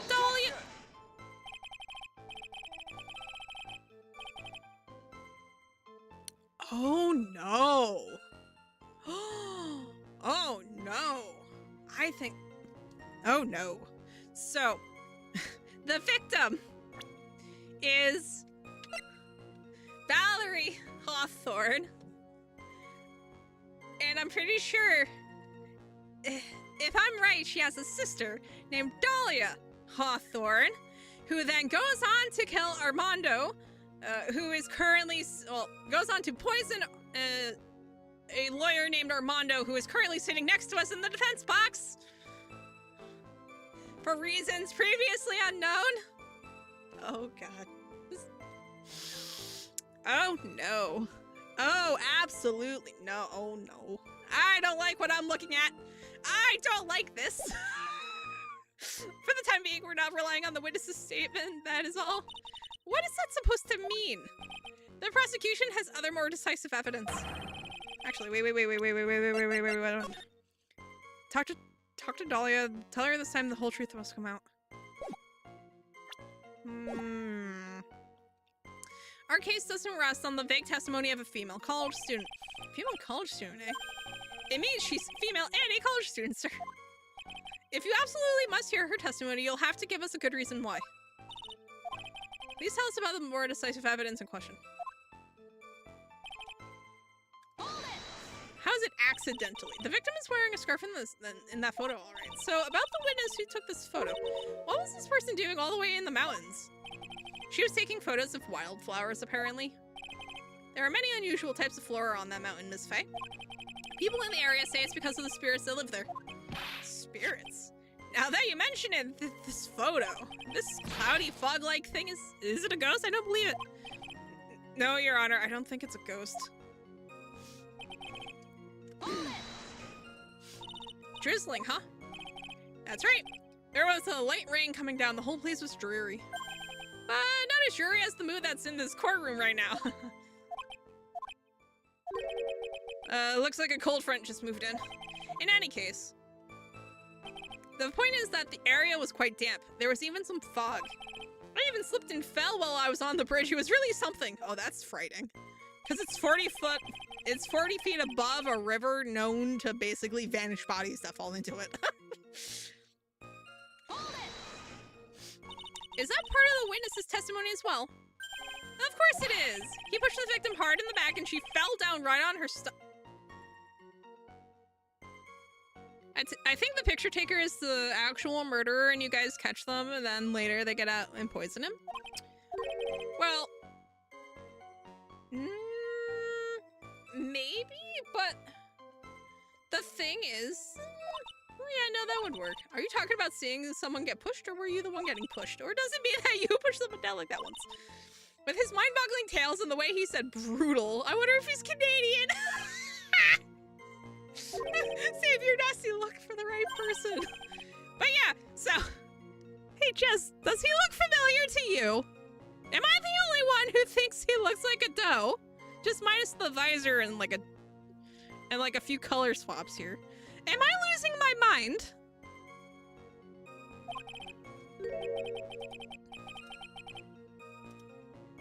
Like, I genuinely feel like I'm losing my mind here. Poor baby, the court records. What? What? Watch where you spill your coffee.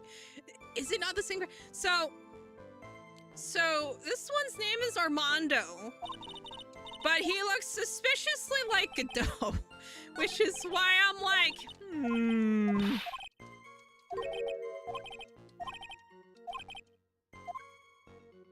Although, that would explain why he knows people can change their names. Well, no, I know that. But, like, the thing is, though, is that... Addiction! Oh, shush. No! I was hoping to use that on the, you know, the fact that that allegedly, she got pushed and then fell on her stomach, even though that push would have required that she, like, land on her back. But no, so basically so we know Armando gets poisoned by Dahlia, right? In the courthouse. And Dahlia gives the pendant that held the poison to Nick, because he was there, I guess, reading case law or something like that. He was there for some reason. She was there to murder Armando. But we don't actually know anything about Godot, because he doesn't seem to know anything about himself either. And for whatever reason, he has difficulty seeing, which is why he wears the visor. So what if Armando is actually... So what if Godot is actually Armando, who barely survives getting poisoned, like, winds up with vision trouble, and winds up in, like, amnesia. But not, like, complete amnesia. There are 20 people in this universe and all are tied to 4 trials. Yeah, basically.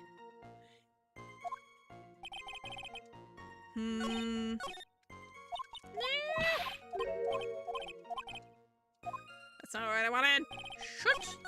Shut up, Armando! There we go. So, in other words, there was a struggle between the criminal and the victim, huh? That's what the witness said. Well, it looks like she didn't remember about the scarf. But from what she said, it sounded like a pretty violent fight, ma'am. The areas are wet from rain. The bridge was probably wet too, which would explain why the scarf is all covered in mud, but there's something about this testimony that's still bothering me. I had no idea there was a photo, so what do? You still believe him, Mr. Crybaby? I mean, of course I do. So the little kitten believes in fairy tales, huh? In that case, the answer is obvious. If what you believe is the truth, then that means that somewhere hidden in that testimony is a contradiction. One huge contradiction waiting to be discovered. That's your chance. Let's see. So 5 yards. So she's missing her scarf. But yeah, like there's no way. This photo was accidentally taken by the witness. It shows the Vic wearing the scarf. It was drizzling that day. Unfortunately, it's a little hard to see what's going on. Anyway, the criminal shoved the victim down from behind and stabbed her in the back. That must be when the scarf fell off.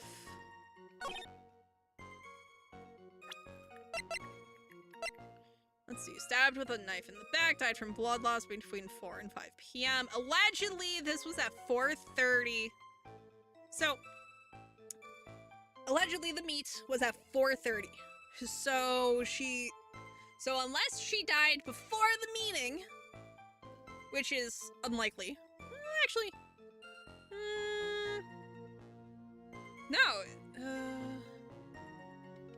no, actually, I think she would have had to have been stabbed before the meeting. Although, no, so it takes exactly so it takes about 30 minutes to go from the bridge to the base of the mountain. The checkpoint at the base of the mountain was set up at 5. If the meet was at 4:30, they would have had to have left like immediately afterward, like right then, like before even meeting with each other. They would have to like, it would be like stab, drag, and she had to have like died in the car on the way down to the checkpoint. If what they're saying actually happened. Like, this timeline doesn't work.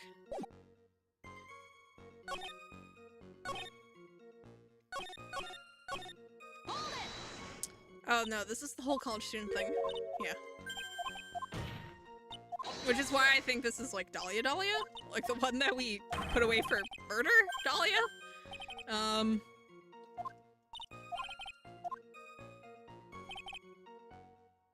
She was up here taking pictures of wildflowers. What was this again? Drizzling, huh?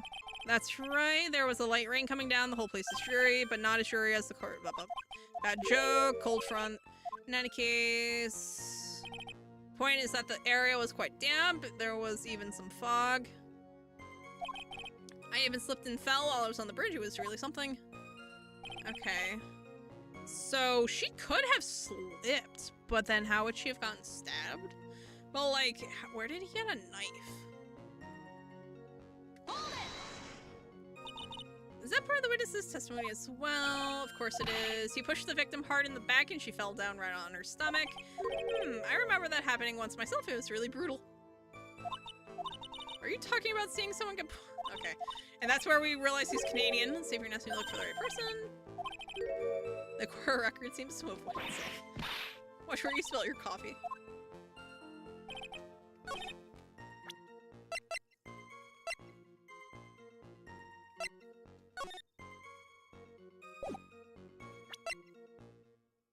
Worn by the victim at the time of the incident, found on Dusky Bridge. How did it get muddy?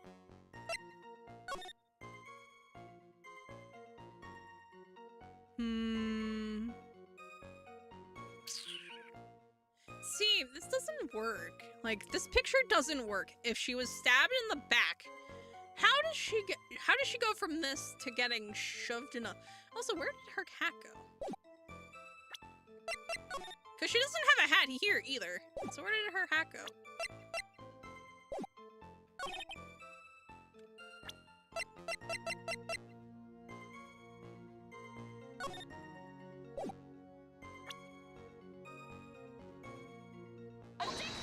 Oh. Yeah, we don't actually get to know what happened with that hat. Okay, cool.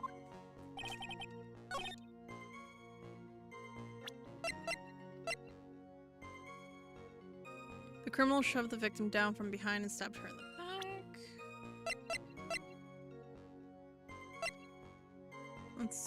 client sentenced to death 5 years ago, escaped from custody 2 days ago. Police officer and the victim, key witness in the case against Falls 5 years ago. Armando. Hi, senior and rival at the office, a bit smug. This is Miles Edgeworth. And Dick Gumshoe, homicide detective in charge of the initial stages, still new to his position. Okay, so none of this actually matters.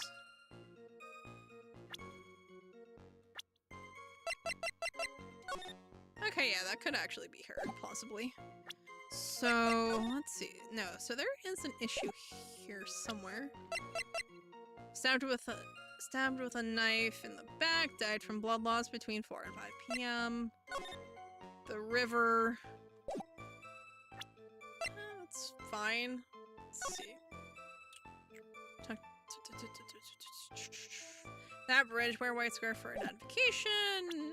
Not quite white. She loses her scarf in the kerfluffle. I'm still saying, like, how do you get shoved?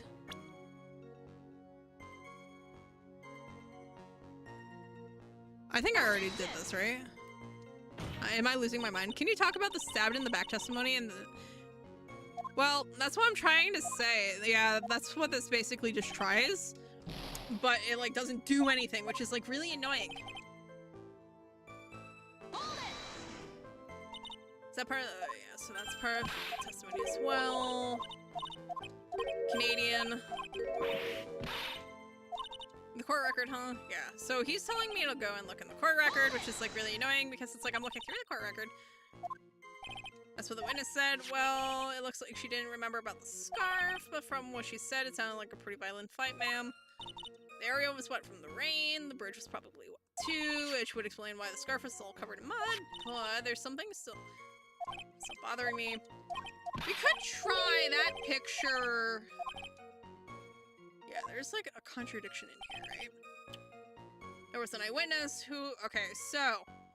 Mystery college student witness up in the mountains, allegedly taking pictures of wildflowers, happens to catch the two of them on the bridge in the rain, which allegedly makes it hard to see what precisely is going on, but it's just clear enough that you can kind of make them out like this. So the bridge is, it's been drizzling, so the bridge is wet. She could have actually slipped, but that doesn't explain the knife. Violent fight. Are there any other injuries? No, the only injuries that we know of is just the stab. But to be fair, the only,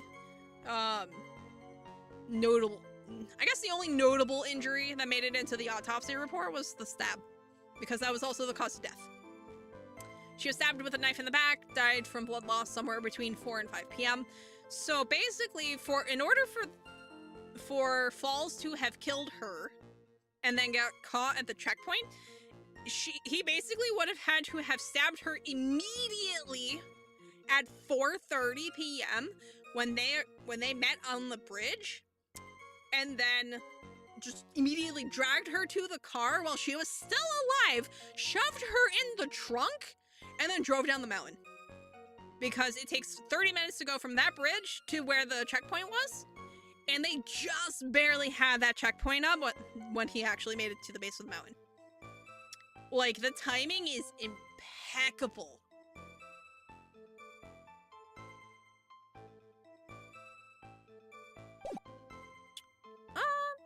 Yeah, we can try it. Like, honestly, we're so close to the last save that it doesn't really matter. We're just kind of trying things because we don't really have, like, any information to work with here. And honestly, I'm probably just...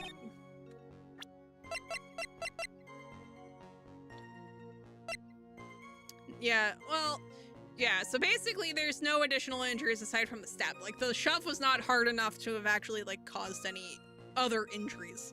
So... basically, so here, the criminal shoved the victim down from behind and stabbed her in the back. Allegedly... Have you tried the scarf? For what? Because basically what Gumshoe was saying that the witness claimed here between this statement and the one here is that... Oh my god, Armando, please! Shush! Sir, shut up. Oh my god. You talk so much. But yeah, so basically between this one and this one, basically he's saying that the witness testified that the two of them got out onto the bridge, and then somehow our client shoved the victim down onto the bridge in a way that made her land on her stomach, and in that fall, she lost the scarf, and he then stabbed her, so that the scarf would then get muddy, and say, if maybe them forgetting the scarf could make the testimony questionable?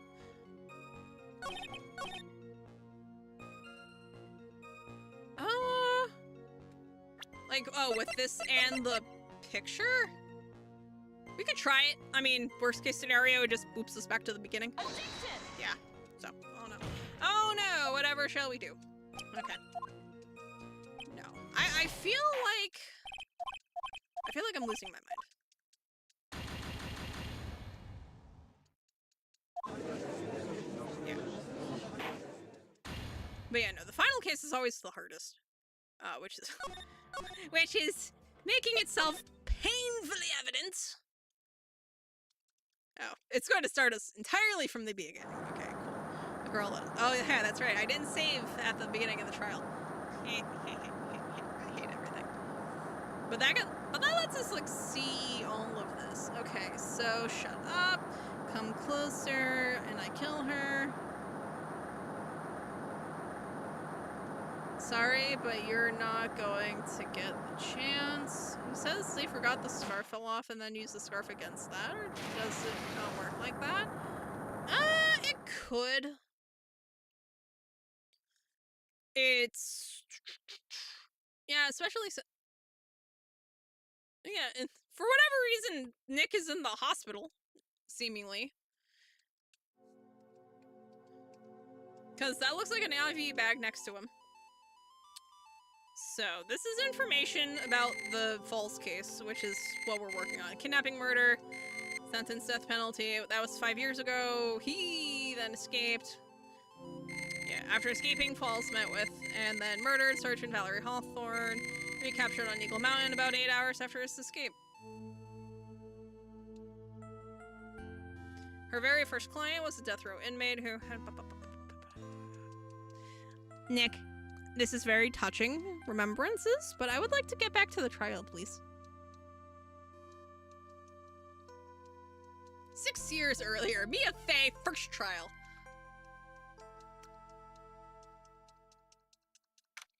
But worst case scenario, this is actually a pretty solid place to wind up leaving off. Just in the grand scheme of things, because it's almost 8 and I'm hungry. Yeah, so this is our clients.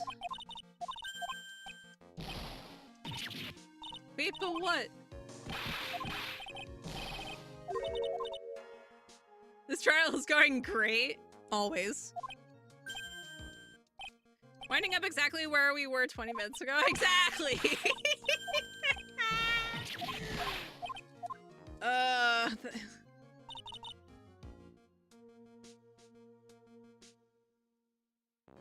It said there he killed her, meaning that she loses?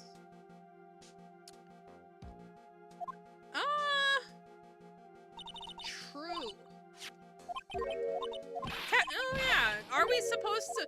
Canonically, are we supposed to win?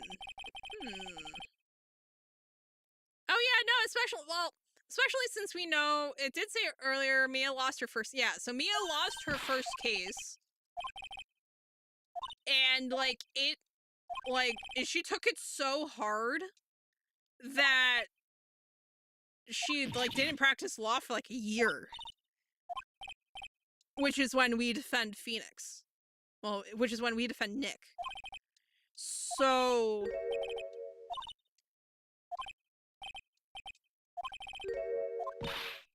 What happens to make this... So what happens to make the continuity work? Yeah, so we lose then. Yeah. So we fight all that way just to lose? Unless we win in a way that's also a loss, which would be interesting.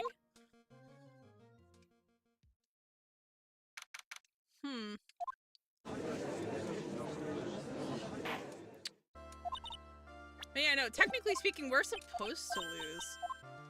Hi, Edgeworth. How's it cracking? Alright. We're just going to spam through them talking so that we can get... Win and a loss would mean he did it. Yeah, so...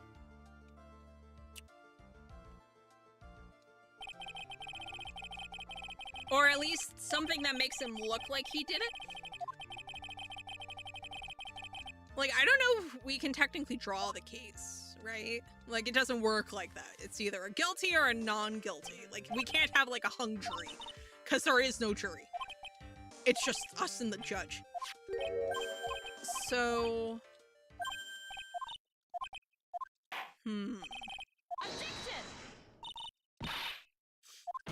Now, Edgeworth also never lost a case. Exactly. He never loses a case until we come into the picture as Nick. Do we operate under the assumption he gets a guilty? No.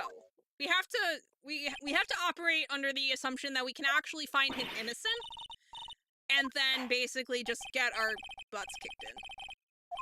Because, like, Edgeworth is in his Manfred von Karma era, so he's going to be pulling out every dirty trick in the book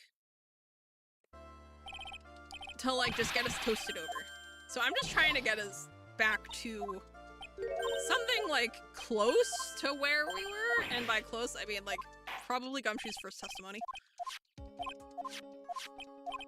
Come on. This is the Sky Trip Dusky Bridge, an old suspension bridge, and the river that runs under this is river. Victim and the defendant met here on top of the bridge. After stabbing her in the back, the killer carried the victim back to his car. He was recaptured at a police checkpoint as he was trying to make his getaway down at the bottom of the hill. Well, the mountain. This is where we get the map. Was the victim's blood found on the bridge? No, her coat sucked up all of it. Allegedly. Why did they meet? So allegedly, our client called the victim. Said that he wanted to meet at 4:30 on the bridge. Wear white scarf so I know who you are, right? So, for whatever reason, she agreed to the meet. The two of them meet on the bridge. She winds up dead. He gets caught and put back in prison at the bottom of the mountain. So, how do they know each other? So, she was the one who arrested him. Okay, so our client got the death penalty and is on death row. Also, that scarf was blue. So, yeah, Edgeworth actually acknowledges this. So, basically, what happened here is that our client is on death row for kidnapping a 14-year-old girl, taking her out onto that bridge, and then shoving her off into the river 40 feet below. Essentially killing her, because as I think Gumshoe tells us, anyone who falls in that river, you basically never find them again because of the current in that river. So he then gets arrested for murder and kidnapping. He spends 5 years on death row waiting for his sentence to actually happen. And then he escapes for some reason. And he then allegedly calls up the victim, who was the cop who arrested him the first time, gets her to meet out on the bridge. She winds up dead. He winds up captured at the bottom of the mountain. Edgeworth does acknowledge that the scarf entered into evidence is not the right color, but it's quote-unquote close enough. And also covered in mud, and also allegedly found at the crime scene.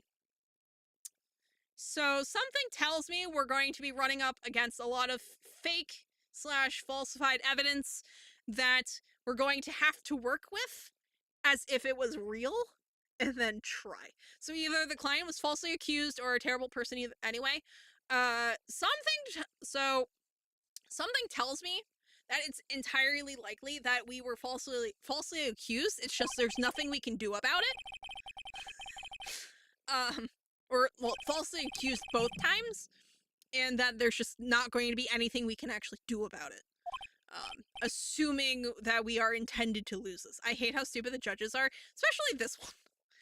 Like this one makes me wish I had our normal judge. This one makes me wish we had our normal judge. Okay, so it's after 8, so I'm going to let's Gumshoe start talking, and then I am going to call it a stream. We'll just start up. Wow, that's real bad. Yeah. Jez, you missed the last trial where the judge thought someone else was Phoenix? Yeah.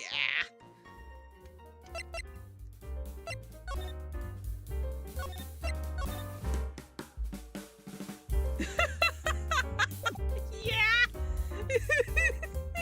It was really bad.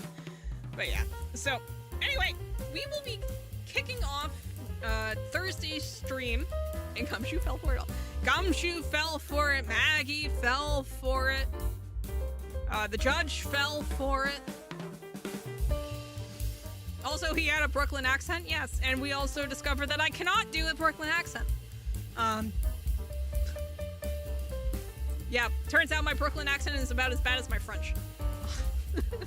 But yeah, so we will be kicking off Thursday with this case, basically. We are going to be giving it a proper go. I'm in Spain without the yes. Same. But yeah, so we're just going to pretend we didn't, fail the first trial, like second or third testimony of the trial today, and we're just going to pick back up with Gumshoe on Thursday as if we've never done it. But yeah, so I forgot to say, yeah, I did. I saved like 6 times this time though. So we will actually pick up with Gumshoe where I want to, where I expect to. But yeah, so yeah, I will see you guys Thursday, and then Friday we'll just keep trucking along with this case. Something tells me we'll probably be working on this well into next week, and allegedly, okay, so Taper, I don't know if you're around still. If you are, do you know how many cases are in Trials and Tribulations? Be a good safe scummer this time? Yeah.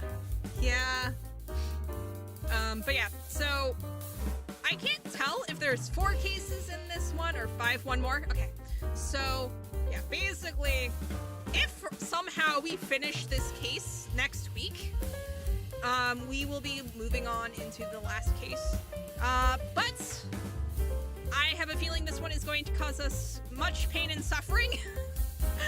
So something tells me we probably won't be touching the last case in Trials and Tribulations until at least Friday of next week. I will be impressed if we started before that.